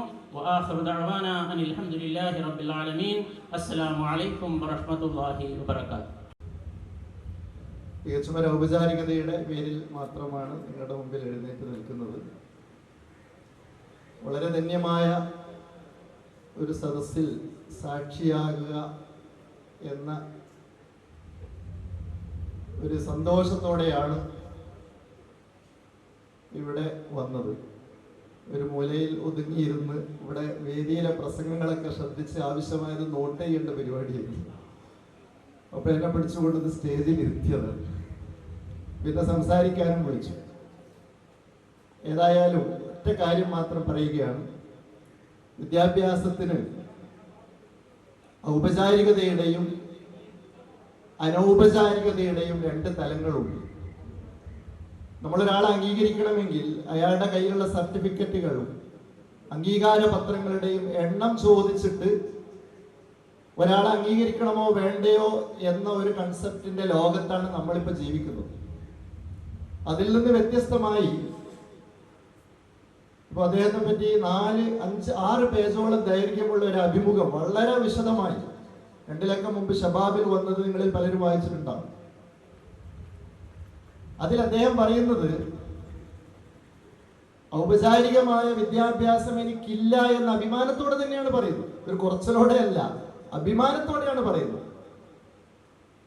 കാരണം ഔപചാരിക വിദ്യാഭ്യാസത്തെ വേറെ ഒരു തലത്തിലേക്ക് ആളുകൾ അതിനെ കൊണ്ടുപോകുന്ന വളരെ ദുരനുഭവങ്ങൾ നമ്മുടെ സമൂഹത്തിൽ കണ്ടുകൊണ്ടിരിക്കുന്നുണ്ട്. വിദ്യാഭ്യാസത്തിന് ഇൽമ്, അദബ് എന്ന് രണ്ട് തലങ്ങളുണ്ട്. അക്കാഡമിക തലം, അതിന്റെ സാംസ്കാരിക തലം. അക്കാഡമിക തലത്തിൽ പ്രാധാന്യം കൊടുക്കുകയും വിജ്ഞാനത്തിന്റെ കാമ്പും കാതലുമായ അദബിന് നിലയും വിലയും കുറഞ്ഞുകൊണ്ടിരിക്കുകയും ചെയ്ത ഒരു കാലഘട്ടത്തിലാണ് പത്മശ്രീ അലി മണിക് ഖാന്റെ ഉയരവും വലുപ്പവും നമ്മൾ കാണേണ്ടത്, നമ്മൾ കാണുന്നത്. ഞാൻ ദീർഘിപ്പിക്കുന്നില്ല. വരുന്ന ഞായറാഴ്ച കണ്ണൂർ ചേംബർ ഹാളിൽ, കണ്ണൂർ പൗരാവലിയുടേത് എന്ന് തന്നെ പറയാവുന്ന ഗംഭീരമായ ഒരു സ്വീകരണം അദ്ദേഹത്തിന് നമ്മൾ ഏർപ്പാടാക്കിയിട്ടുണ്ട്. അതിൻ്റെ ഒരു സംഘാടകരിൽ ഒരാൾ കൂടിയാണ്. അപ്പൊ എൻ്റെ കോളേജിലെ ഒരു പരിപാടി എന്ന നിലക്കും അദ്ദേഹത്തെ നേരിട്ട് കണ്ട് അതിൻ്റെ പ്രോഗ്രാം ഇവിടെ കൊടുക്കുക എന്നുള്ളതും, കോവിഡ് കാലത്തെ ചുറ്റുവട്ടം, ജീവിതത്തെ ദീപ്തമാക്കുന്ന നല്ല വാക്കുകൾ എന്നീ രണ്ട് കൊച്ചു പുസ്തകങ്ങൾ ആ പരിപാടിയിൽ അദ്ദേഹത്തെ കൊണ്ട് പ്രകാശനം ചെയ്യിപ്പിക്കാം എന്ന് ഇന്നലെ അതിന്റെ സംഘാടക സമിതിയിൽ ധാരണയായിട്ടുമുണ്ട്. അപ്പൊ പ്രകാശനത്തിന് മുമ്പ് തന്നെ ആ രണ്ട് പുസ്തകം അദ്ദേഹത്തിന് കൊടുക്കുക എന്നുള്ള നിലക്കും, അതോടൊപ്പം തന്നെ അദ്ദേഹത്തെ ഔപചാരികമായി ആ പരിപാടിയിൽ സംഘാടകൻ എന്നുള്ള നിലക്ക് ക്ഷണിക്കുക എന്ന നിലക്കുമുള്ള ഒരു സ്വാർത്ഥതയും കൂടി ഇന്ന് ഇവിടെ വന്നതിലുണ്ട്. അത് നേരത്തെ നിർവഹിക്കാനായിരുന്നു ഉദ്ദേശം, എത്താൻ കുറച്ച് വൈകിപ്പോയി. മണിക്പാലിനെ ഞാൻ നേരിട്ട് കാണുന്ന ഇപ്പൊ രണ്ടാമത്തെ സന്ദർഭമാണ്. ഒന്ന്, ഞാൻ ഖുത്ബ നിർവഹിക്കുന്ന കണ്ണൂർ സലഫി മസ്ജിദിൽ ഒരു ദിവസം ഒരു 4 മണിക്കുണ്ട്. ഫോട്ടത്തിലൊക്കെ കണ്ട ഒരു മനുഷ്യനാണല്ലോ റബ്ബേ ഇത്. ഇതേ വേഷത്തിൽ അവിടെ ഇങ്ങനെ വരുന്നു സംസാരം. അന്നാണ് അദ്ദേഹത്തെ അടുത്തറിയുന്നതും അടുത്തുൾക്കൊള്ളുന്നതും. പിന്നീട് അദ്ദേഹത്തെ സംബന്ധിച്ചുള്ള ആർട്ടിക്കിളുകളൊക്കെ താല്പര്യത്തോടു കൂടി തെരഞ്ഞു പിടിച്ച് വായിക്കുന്ന ഒരു ആവേശം അതിനുശേഷം ഉണ്ടായി. അന്ന് പത്മശ്രീ കിട്ടിയിട്ടൊന്നുമില്ല. ഒരു മനുഷ്യനെ നമ്മൾ അടുത്തറിയുമ്പോൾ ആ മനുഷ്യൻ നമ്മൾ കേട്ടറിഞ്ഞതിനേക്കാൾ നമ്മളോട് അടുപ്പവും നമ്മളാൽ സ്വാംശീകരിക്കപ്പെടുകയും ചെയ്യുന്നുണ്ട് എങ്കിൽ അതാണ് ഒരു വ്യക്തിയുടെ വ്യക്തിത്വം എന്ന് പറയുന്നത്. നമ്മൾക്കൊക്കെ വളരെ ചെറിയ വ്യക്തിത്വമേ ഉള്ളൂ. ഔപചാരികതകൾ കുറെ ഉണ്ടാകാം, ഡെസിഗ്നേഷനുകൾ കുറെ ഉണ്ടാകാം. പക്ഷെ അതിനപ്പുറത്ത് സമൂഹത്തിൽ നമ്മൾ അടയാളപ്പെടുത്തപ്പെടുന്ന പേഴ്സണാലിറ്റി, വ്യക്തിത്വം, മുറുഅത്ത് എന്ന് പറയുന്നത്, അത് നമ്മളിവിടെ ഇരിക്കുന്ന നമ്മളെക്കാൾ എല്ലാം ഉയരത്തിലാണ്. ഇൽമ എന്ന് പറയുന്ന ഔപചാരിക സർട്ടിഫിക്കറ്റുകൾക്കപ്പുറത്ത് ഇൽമിനെയും അദബിനെയും ഇബാദത്തിനെയും ത്രിമാന തലങ്ങളിലൂടെ സമഞ്ജസമായി സമ്മേളിപ്പിച്ച് ജീവിതത്തെ ധന്യമാക്കി നമുക്കൊക്കെ മാതൃകയും മോട്ടിവേഷനുമായി നമ്മുടെ മുമ്പിൽ നിൽക്കുന്ന ആദരണീയനായ അലി മണിക് ഖാൻ. ഇരുത്തി മുഖം സ്തുതി പറയരുത് എന്നാണ് അദ്ദേഹത്തിന്. ഇനിയും നേരത്തെ നമ്മുടെ MP അടക്കം പ്രാർത്ഥിച്ചു. നമ്മുടെ ഒക്കെ മനസ്സിൽ ആ പ്രാർത്ഥന നിറഞ്ഞ് കവിഞ്ഞ് തുളുമ്പി നിൽക്കുകയാണ്.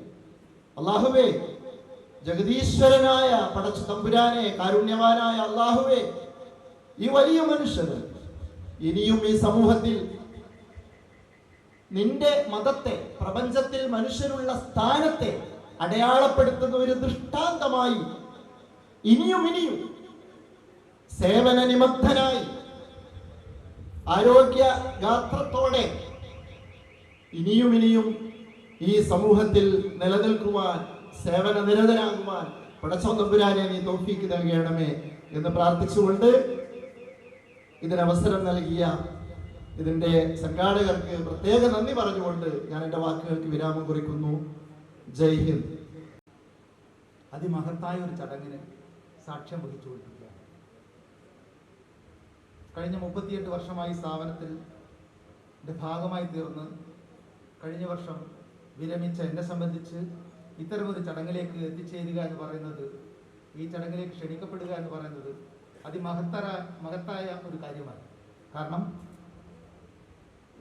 ഒരു സാധാരണ പൗരനായി, ഒരു ദ്വീപുവാസിയായി ജനിച്ച് ഇന്ത്യയിലെ ഏറ്റവും മഹത്തായ ബഹുമതികളിലൊന്നായ പത്മശ്രീ അവാർഡ് ജേതാവായി തീർന്നിട്ടുള്ള ഒരു ബഹുമാന്യ വ്യക്തിത്വത്തെ ആദരിക്കുക എന്ന ഈ ചടങ്ങ് ഈ സ്ഥാപനത്തിൻ്റെ ചരിത്രത്തിൽ ഏറ്റവും മഹത്തായ ഒരു ചടങ്ങാണ് എന്ന് ഞാൻ വിശ്വസിക്കുകയാണ്. അത്തരമൊരു ചടങ്ങിൽ എനിക്ക് പങ്കാളിയാകാൻ സാധിച്ചു എന്നുള്ളത് അതിലേറെ ധന്യമാണ്. ദ്വീപുവാസികളെ കുറിച്ച് നമ്മൾ സാധാരണ പറയാറുണ്ട്. എനിക്ക് ധാരാളം സുഹൃത്തുക്കൾ ദ്വീപിലുണ്ട്. അവരുടെ ഏറ്റവും വലിയ പ്രത്യേകത സ്നേഹം കൊണ്ടും കാപട്യമില്ലായ്മ കൊണ്ടും സൗഹൃദം കൊണ്ടും ആദരം കൊണ്ടും മനുഷ്യരെ കീഴടക്കുക എന്നുള്ളതാണ്. അത്തരത്തിൽ നമ്മളെല്ലാം കീഴടക്കുന്നതിന് വേണ്ടി ഇവിടെ എത്തിച്ചേർന്ന് വന്ന് കണ്ട് കീഴടക്കിയിട്ടുള്ള ഈ മഹത്തായ വ്യക്തിത്വത്തിന് ഇത്തരത്തിലൊരു മഹത്തായ ആദര ചടങ്ങ് നൽകാൻ സാധിക്കുക എന്ന് പറയുമ്പോൾ ഈ കോളേജിന് അഭിമാന മുഹൂർത്തമാണ്. ഈ അഭിമാന മുഹൂർത്തത്തിൽ പങ്കാളിയാവാൻ സാധിച്ചു എന്നുള്ളതിൽ ധന്യനാണ് ഞാൻ. തീർച്ചയായിട്ടും എല്ലാവർക്കും നന്ദി, നമസ്കാരം. സഹോദരന്മാരെ, എനിക്കിങ്ങനെയുള്ള ഒരു ചടങ്ങിൽ ഈ അവസരം നിങ്ങളോട് സംസാരിക്കുവാനായി പറ്റിയതിൽ എനിക്ക് വളരെയധികം സന്തോഷമുണ്ട്. എല്ലാ സ്തുതിയും അല്ലാഹുവിന്. നിങ്ങളെല്ലാവരും ഒരു വലിയ ആളാണെന്ന് കരുതുന്നുണ്ടെങ്കിലും ഞാൻ ഇപ്പോഴും പല കാര്യങ്ങൾ അന്വേഷിച്ചുകൊണ്ട് നടക്കുകയാണ്. നമ്മുടെ മുമ്പാകെ ഈ ലോകത്ത് പലതും നമുക്കായി അല്ലാഹു സുബ്ഹാനഹു വ തആല സൃഷ്ടിച്ചു വെച്ചിട്ടുണ്ട്. നമുക്കെല്ലാവർക്കും അറിയാവുന്ന സംഗതിയാണല്ലോ, ആദം അലൈഹിസ്സലാമിനെ സുജൂദ് ചെയ്യുവാനായി മലക്കുകളോട് അല്ലാഹു ആവശ്യപ്പെട്ടത് എന്തുകൊണ്ടാണ്? ആദം അലൈഹിസ്സലാമിന് എല്ലാ പേരുകളും അറിഞ്ഞു എന്നുള്ളത്. അപ്പോൾ ഈ സംഗതികൾ, ഈ പേരുകൾ അറിയുന്നതിൽ വലിയൊരു സംഗതിയുണ്ട്. അല്ലാഹു സൃഷ്ടിച്ച ഈ ജീവജാലങ്ങളുടെ പേരുകൾ നമ്മുടെ സയൻസിൽ ഇതിനെല്ലാത്തിനും പേരുണ്ട്. അത് ലാറ്റിൻ ഭാഷയിലാണ് ഈ പേരുകളെല്ലാം വിളിക്കപ്പെടുന്നത്. സസ്യങ്ങളുടെ പേരുകളാകട്ടെ എല്ലാ ജീവജാലങ്ങളുടെയും പേരുകൾ സയൻസിലുണ്ട്. അത് ലാറ്റിൻ ഭാഷയിലാണുള്ളത്. അതുകൊണ്ട് ഈ ലാറ്റിൻ ഭാഷ പഠിച്ചാൽ മാത്രമേ നമുക്ക് ഈ പേരുകൾ ഓർമ്മിക്കുവാൻ പറ്റുകയുള്ളൂ.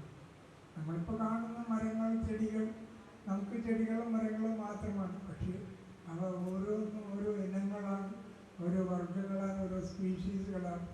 ഇതെല്ലാം നാം മനസ്സിലാക്കേണ്ടതുണ്ട്. ഇതെല്ലാം അല്ലാഹു സൃഷ്ടിച്ചത് മനുഷ്യന് വേണ്ടിയാണെന്ന് പറയുമ്പോൾ അത് നാം മനസ്സിലാക്കണം. എന്തിനു വേണ്ടി? അതിനെപ്പറ്റി പഠിക്കാനും അല്ലാഹുവിൻ്റെ ആ മഹത്വത്തെ അറിയാൻ വേണ്ടിയാണ് നാം ഇതിലൊക്കെ പഠിക്കുന്നത്. ഇതെല്ലാം പഠിച്ചാൽ മാത്രമേ നമുക്ക് അല്ലാഹുവിനെ പറ്റി അറിയാൻ സാധിക്കുകയുള്ളൂ. പക്ഷെ നമ്മളിവിടെ നമ്മുടെ ജീവിതത്തിനുള്ള മാർഗങ്ങൾ തേടുന്നതിൽ നമ്മുടെ സമയം കളയുകയാണ് ചെയ്യുന്നത്. അതേപോലെ എന്ന് പറഞ്ഞാൽ ഒരു ചിപ്പി മുത്ത് എടുക്കാൻ വേണ്ടി പോകുന്ന ആൾ കടലിലേക്ക് ഇറങ്ങാതെ അവിടെ കടലിലുള്ള ചെറിയ ചെറിയ ചിപ്പികളെയും മറ്റും എടുത്തുകൊണ്ട് അവൻ്റെ സമയം കളഞ്ഞാൽ അവൻ്റെ ഈ കടലിൽ മുഴുകി ആ മുത്ത് എടുക്കാനുള്ള സമയം കിട്ടുമോ? അതുവരെയാണ് നമ്മുടെ ജീവിതം. നമ്മളിപ്പോൾ ആവശ്യമായ കാര്യങ്ങൾ ഇവിടെ ഏർപ്പെട്ടുകൊണ്ട് നമ്മുടെ സമയത്തെ വെറുതെ കളയുകയാണ് ചെയ്യുന്നതെന്നാണ് ചിലപ്പോൾ എനിക്ക് തോന്നുന്നത്. അതുകൊണ്ട് നമ്മളെല്ലാവരോരുത്തരും എല്ലാം വ്യക്തിത്വങ്ങളാണ്. നമുക്ക് നമ്മുടെ മുഖം വ്യത്യാസമായതുപോലെ ഓരോ വ്യക്തികളും അല്ലാഹുവിൻ്റെ മുമ്പാകെ ഒരു വ്യക്തിയാണ്. അവൻ്റെ ജീവിതത്തിന് ഉത്തരം പറയേണ്ടതുണ്ട്. അതുകൊണ്ട് നമ്മൾ വളരെ സൂക്ഷ്മമായി ജീവിക്കുകയും നല്ല കാര്യങ്ങൾ ചെയ്യുകയും നല്ല കാര്യങ്ങൾ ചെയ്യുന്നതിൽ ആരാണ് ഏറ്റവും ഉത്തമൻ എന്നത് നമ്മൾ പിന്നെ അല്ലാഹുവിനെ കാണിക്കുവാൻ വേണ്ടിയുള്ള ഒരു ജീവിതം നമ്മളെല്ലാവരും നയിക്കേണ്ടതുണ്ട്. ഞാൻ അധികമായി വാക്കുകൾ പറയുന്നില്ല. നിങ്ങൾക്ക് വല്ലതും ചോദിക്കാനുണ്ടെങ്കിൽ ചോദിച്ചാൽ ഞാൻ എൻ്റെ അറിവിനനുസരിച്ച് അതിന് ഉത്തരം പറയാം. ഇത്രയും പറയുകൊണ്ട് എൻ്റെ വാക്കുകൾ ചുരുക്കുകയാണ്. എല്ലാവർക്കും കേട്ടതിന് നന്ദി. അസ്സലാമു അലൈക്കും. അറിവ് അന്വേഷണ യാത്രയാകുമ്പോൾ ഇതിന് നന്ദി അർപ്പിച്ചുകൊണ്ട് നമ്മോട് സംസാരിക്കുന്നത് ബഹുമാന്യനായ റമീസ് പാറാൽ അവറുകളാണ്.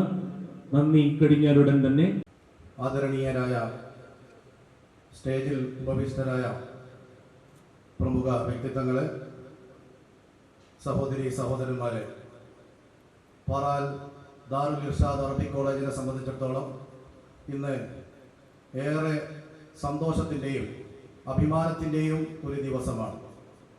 ഇന്ത്യയിലെ അറിയപ്പെടുന്ന ഏറ്റവും പ്രശസ്തമായ അവാർഡുകളിലൊന്നായ പത്മശ്രീ പുരസ്കാരം ലഭിച്ച ബഹുമാനപ്പെട്ട അലി മണിക് ഖാൻ നമ്മുടെ കോളേജിലെത്തുകയും സ്വീകരണം ഏറ്റുവാങ്ങുകയും ചെയ്ത ഈ ഒരു സുദിനം നമ്മുടെ കോളേജിൻ്റെ ചരിത്രത്തിലെ ഒരു അഭിമാന മുഹൂർത്തമാണ്.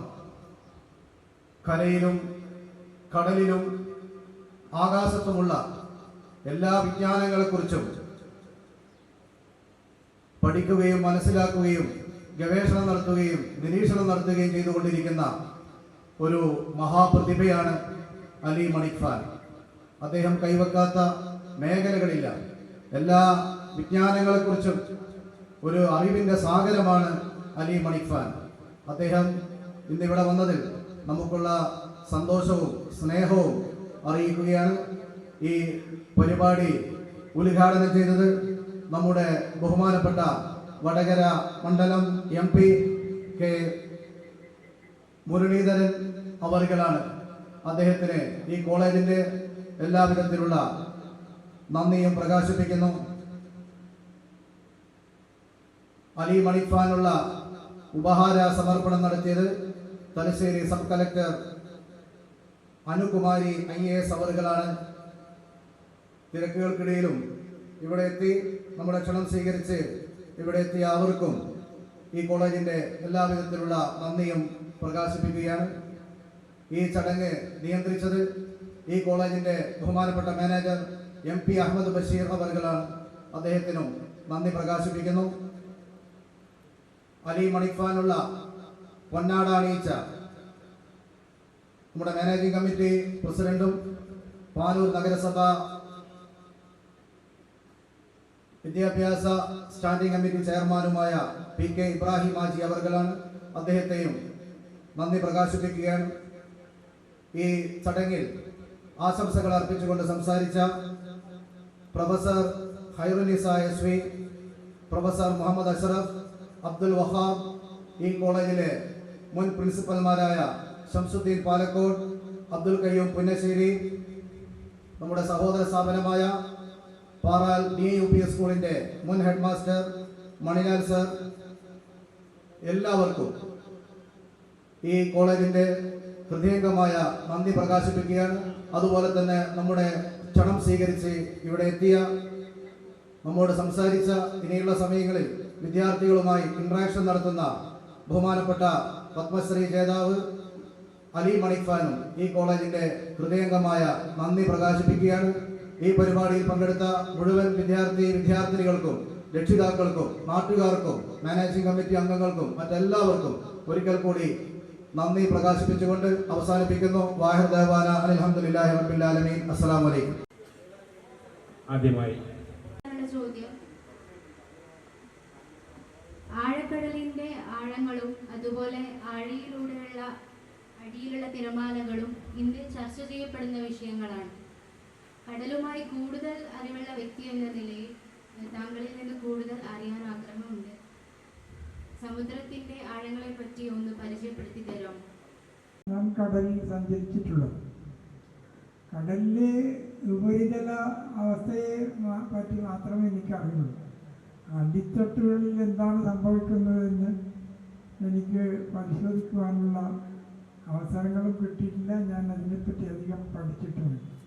അതുകൊണ്ട് കടലിൻ്റെ അടിയിൽ എന്തൊക്കെയാണ് സംഭവിക്കുന്നത് എന്ന് എന്നോട് ചോദിച്ചാൽ എനിക്കതിനെപ്പറ്റി യാതൊരു അറിവില്ല. കടലിൻ്റെ ഉപരിതലങ്ങളിൽ നമ്മൾ പല സംഭവങ്ങളും കണ്ടിട്ടുണ്ട്. അവിടെ കുറേ മീനുകളുണ്ട്. ചില സമയത്ത് നമ്മൾ ഈ പായ്ക്കപ്പലുകളിൽ യാത്ര ചെയ്യുമ്പോൾ കടൽ പെട്ടെന്ന് ക്ഷോഭിക്കും. അപ്പോൾ വല്ലാത്തൊരവസ്ഥ ഉണ്ടാകും. ചിലപ്പോൾ നമുക്ക് തോന്നും ഈ കപ്പൽ തന്നെ ഈ തിരമാലകളിൽ പെട്ടും മുങ്ങിപ്പോകും എന്ന്. അങ്ങനത്തെ അവസ്ഥകൾ എനിക്കുണ്ടായിട്ടുണ്ട്. അത് ചിലപ്പോൾ വളരെ ഒരു കൗതുകകരവും വളരെ ആവേശവുമായ ഒരു അവസ്ഥയാണ്. വളരെ സന്തോഷവും ഉണ്ടാകുന്നു, വളരെ അധികം ഭയങ്ങളും ഉണ്ടാകുന്ന ഒരവസ്ഥയാണ് അതിൽ നമുക്ക് കിട്ടുന്നത്. അത് ആസ്വദിക്കുവാനുള്ള അവസരം എനിക്ക് അല്ലാഹു തന്നിട്ടുണ്ട്.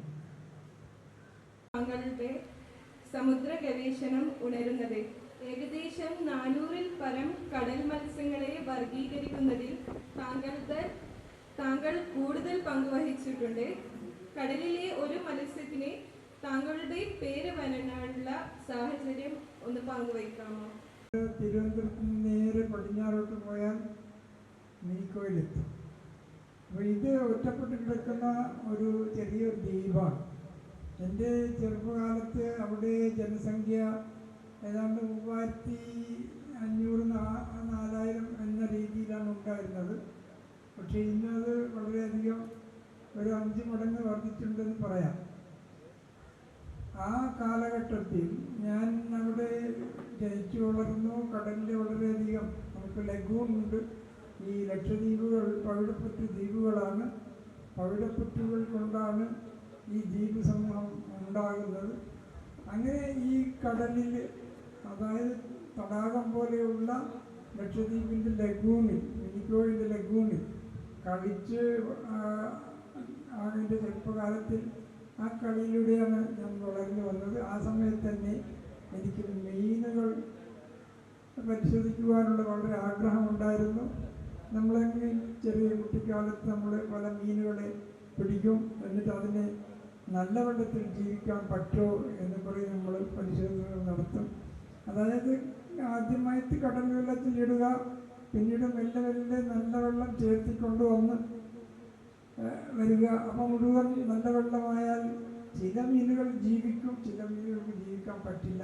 ഇങ്ങനെയുള്ള കുറേ കളികൾ നമ്മൾ ചെറുപ്പകാലത്ത് കളിച്ചിട്ടുണ്ട്. പിന്നീട് ആണ് ഈ സെൻട്രൽ മെറൈൻ ഫിഷറീസ് ചേരാനുള്ള അവസരം ഉണ്ടായത്. അത് ഡോക്ടർ ജോൺസിൻ്റെ സ്വാധീനമാണ്. ഞാൻ അന്ന് കടലിൽ നീന്തിക്കൊണ്ടിരിക്കുകയായിരുന്നു. അപ്പോഴാണ് ചെറിയ ഒരു കപ്പൽ, അത് കലവയാണ് അതിൻ്റെ പേര്, അത് വളരെയധികം ശബ്ദം ഉണ്ടാക്കുന്നുണ്ടായിരുന്നു. അതിൻ്റെ സൈലൻസിന് എന്തോ പ്രശ്നമുണ്ടായി, അത് വലിയ ഒച്ചയുണ്ടായിക്കൊണ്ട് ലൈഫിൻ്റെ അകത്തേക്ക് വന്നു. അപ്പോൾ ഞാൻ ഈ കപ്പലിൻ്റെ നീന്തിക്കൊണ്ടുപോയി കയറി അതിനൊക്കെ നോക്കിയിട്ട് ഇറങ്ങി വന്നു. പിന്നീട് ഡോക്ടർ ജോൺ സാറ് അന്വേഷിച്ചു, ഇത് ആ കടലിൻ്റെ നീന്തിക്കൊണ്ട് വന്ന് കപ്പലിലേക്ക് വന്നത് ആരാണ്.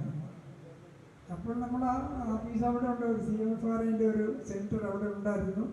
അവർക്ക് കത്ത് വന്നു, അവർ പറഞ്ഞു ഇങ്ങനെ ഒരാളുണ്ട്. അപ്പോൾ അദ്ദേഹത്തെ നമുക്ക് വേണമെന്ന് പറഞ്ഞുകൊണ്ട് അദ്ദേഹം പിന്നെ എന്നോട് അവിടെ ചേരാനായിട്ട് അപ്ലൈ ചെയ്യാൻ ആവശ്യപ്പെട്ടു. അങ്ങനെയാണ് സെൻട്രൽ മറൈൻ ഫിഷറീസിൽ ഞാൻ ചേരുന്നത്. എൻ്റെ ജോലി അന്ന് ഈ സ്പെസിമൻ കളക്ഷൻ ആയിരുന്നു. ഞാൻ ഒരു ജോലി ചെയ്യുന്നുണ്ടെങ്കിൽ അത് വളരെ ശ്രദ്ധാപൂർവം പരിപൂർണമായും ചെയ്യും, അതിൻ്റെ സ്വഭാവമാണ്. അപ്പം അങ്ങനെ ഈ മീനുകൾ കളക്ട് ചെയ്യുന്നതിൻ്റെ ഇടയിലാണ് എനിക്ക് 2 തരം മത്സ്യങ്ങൾ ഞാൻ സാധാരണ കാണാത്തത് കിട്ടിയത്. എത്രയോ മത്സ്യങ്ങൾ ഇനിയും ഞാൻ അറിയാത്ത മത്സ്യങ്ങൾ കടലിലുണ്ട്, പക്ഷെ അതിനെ പിടിക്കാനൊന്നും സാധിച്ചിട്ടില്ല. അപ്പോൾ ഈ മീനുകളെ പിടിച്ച് സെൻട്രൽ മറൈൻ ഫിഷറീസ് ഓഫീസിൽ വെച്ച് പരിശോധിച്ചപ്പോൾ ഒരു മീനിൻ്റെ ജനറിക് നെയിം പോലും അറിയില്ലായിരുന്നു. അത് നമ്മൾ ഒരു കുപ്പിയിലിട്ട് ലേബിൾ ചെയ്ത് വെച്ചിട്ടുണ്ടായിരുന്നു. പിന്നെ ഈ മീനിനെ പറ്റി അവർ പഠിച്ചു. ജോൺസും കുമാരനുമാണ് അതിനെ ഡിസ്ക്രൈബ് ചെയ്തത്. അതൊരു പുതിയ സ്പീഷീസായി അവർ മനസ്സിലാക്കി. അതുവരെ പിന്നെ ലോക റെക്കോർഡുകളിൽ വരാത്തൊരു മീനാണ്. അപ്പോൾ അവർ എൻ്റെ ഈ പ്രവൃത്തിയെ വാങ്ങിച്ചുകൊണ്ടാണ് അബു ദഫ്തർ മണിക് ഫാനി എന്ന പേര് ആ മത്സ്യത്തിന് നൽകിയത്. മറ്റേ മീന് അവിടെ ലേബിൾ ചെയ്ത് പിന്നെ ഫർദർ സ്റ്റഡിക്ക് വേണ്ടി വെച്ചിരുന്നു. ജോൺ സാറ് പിന്നെ പോളിയോ ബാധിച്ചു ലീവിൽ പോയി. പിന്നെ അദ്ദേഹം ആ ജോലിയിൽ നിന്ന് വിരമിച്ചു, ഞാനും ലീവിൽ പോയി. പിന്നെ രണ്ടാമതും ചേർന്ന സമയത്ത് ആ കുപ്പിയും ലേബിളും മാത്രമേ ഉണ്ടായിരുന്നുള്ളൂ. ഫിഷ്, ആ മീൻ എവിടെ പോയി അറിയില്ല. അങ്ങനെ പല സംഭവങ്ങളും നമുക്ക് ഉണ്ടാവാറുണ്ട്. അപ്പോൾ ഇതാണ് ആ മീനിനെ പറ്റിയുള്ള ഇത്. പിന്നീട് നടന്നിരുന്നുവോ? ആ പ്രബന്ധ സമൂഹത്തിന്, പ്രത്യേകിച്ച് കടലിനൊപ്പം ജീവിക്കുന്നവർക്ക് എന്തെങ്കിലും പ്രയോജനകരമായി തീർന്നിട്ടുണ്ടോ? എന്തായിരുന്നു താങ്കളുടെ ആ പ്രബന്ധത്തിന്റെ ആഗ്രഹം? ഞാൻ കുറേ സംഗതികൾ സംസാരിച്ചു. ഞാൻ എഴുതി വെച്ചിട്ടൊന്നുമില്ല, അവരത് റെക്കോർഡ് ചെയ്തിട്ടുണ്ടാവുമെന്ന് വിചാരിക്കുന്നു. അപ്പോൾ എൻ്റെ ഈ അവതരണം കഴിഞ്ഞതിന് ശേഷം കുറേ ഡോക്ടർമാർ എൻ്റെ അടുത്ത് വരികയും അവരുടെ ചില രോഗങ്ങളെ പറ്റി പറയുകയും എന്നോട് മരുന്ന് എന്താണ് ഇതിന് എന്ന് ചോദിക്കുകയാണ് അവർ ചെയ്ത്. എനിക്ക് അറിയാവുന്ന ചില നമ്മുടെ നാട്ടു മരുന്നുകൾ ഉണ്ടായിരുന്നു. അതെല്ലാം ഞാൻ അവർക്ക് സജസ്റ്റ് ചെയ്തു. അവർ വളരെ സന്തോഷപ്പെട്ടു എന്നാണ് ഞാൻ അറിഞ്ഞത്. പിന്നീട് അതിനെപ്പറ്റി റിസർച്ചൊന്നും നടന്നില്ല. പിന്നീട് എന്തായി എന്നതിനെ പറ്റി എനിക്ക് ചിന്തിക്കാനുള്ള അവസരവും കിട്ടിയിട്ടില്ല. അത് പിന്നെ അങ്ങനെ പോയി, അത്രയേ ഉള്ളൂ.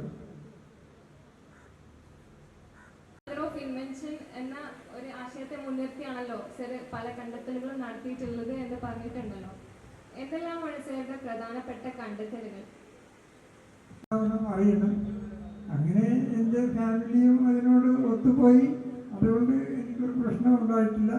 ഞാൻ ആദ്യം CMFRI ജോലി ചെയ്തിരുന്നത് രാമേശ്വരത്തിനടുത്തുള്ള മണ്ഡപം ക്യാമ്പിലായിരുന്നു.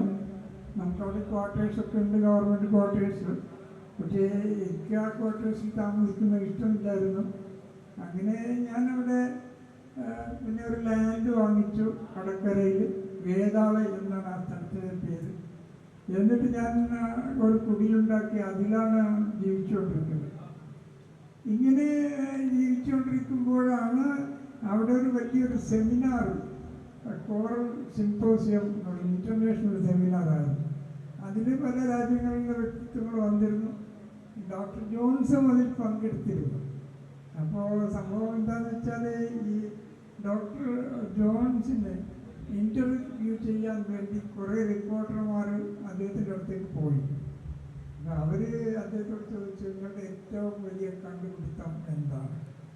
അപ്പോൾ അദ്ദേഹം ചോദിച്ചു, വളരെ ഒരു പിന്നെ രസകരമായ രീതിയിൽ സംസാരിക്കുന്ന ഒരു വ്യക്തിയാണ് അദ്ദേഹം. അദ്ദേഹം ചോദിച്ചു, അല്ല നിങ്ങളെല്ലാവരും അറിഞ്ഞില്ലേ ആ കടക്കരയിൽ ഒരാൾ ഒരു പർണശാലയിൽ ജീവിക്കുന്നുണ്ട്, നിങ്ങളറിഞ്ഞോ? അതാണ് എൻ്റെ ഏറ്റവും വലിയ കണ്ടുപിടുത്തം എന്ന് പറഞ്ഞു. പിറ്റേ ദിവസം എൻ്റെ അടുത്തേക്ക് എല്ലാ റിപ്പോർട്ടർമാരും പറഞ്ഞു. ഇത് 87-ലാണ് സംഭവം. അതിന് ശേഷമാണ് എൻ്റെ ഈ പേപ്പറുകളിലൂടെ ഈ മാധ്യമങ്ങൾ കുറേ അതും ഇതും എഴുതിക്കൊണ്ട് പ്രചരിപ്പിച്ചു. അവർ ചില ഇല്ലാത്ത കാര്യങ്ങളും എഴുതും. അവർക്ക് എന്തെങ്കിലും എഴുതണമെന്നാണല്ലോ ഉള്ളത്. നമ്മൾ പറയുന്നതല്ല അവരെഴുതാം. അങ്ങനെ അതായിരുന്നു ആദ്യമായി പിന്നെ എന്നെപ്പറ്റിയുള്ള ഈ പ്രചാരണം ഉണ്ടായി. കാർഷിക പരീക്ഷണത്തെ സംബന്ധിച്ച് ആ ഗ്രാമവാസികളിൽ നിന്ന് വേണ്ടത്ര പ്രോത്സാഹനം ലഭിച്ചിരുന്നില്ലല്ലോ. ഒരിക്കലും പച്ചപിടിക്കാത്ത ആ ഭൂമി എങ്ങനെയാണ് താങ്കൾ കൃഷിയോഗ്യവും വാസയോഗ്യവുമാക്കിയത്? കായ്ക്കുന്നുണ്ട്. അത് പിന്നെ സാധാരണയാണല്ലോ എന്ന് കരുതി എനിക്ക് തോന്നി ഇനിയിപ്പോൾ ഇത് നമ്മൾ പിന്നെ ഒരു ഇൻറ്റീരിയർ ഏരിയയിൽ ഒരു മരുഭൂമി പോലെയുള്ള ഒരു സ്ഥലം, അവിടെ മരങ്ങൾ വളരോ എന്ന് പരിശോധിക്കണമെന്ന് എനിക്ക് തോന്നി. അങ്ങനെയാണ് ഈ ലാൻഡ് വിറ്റിട്ട് നമ്മൾ വള്ളിയൂരിൽ ഒരു 10 ഏക്കർ നിലം വാങ്ങിയത്.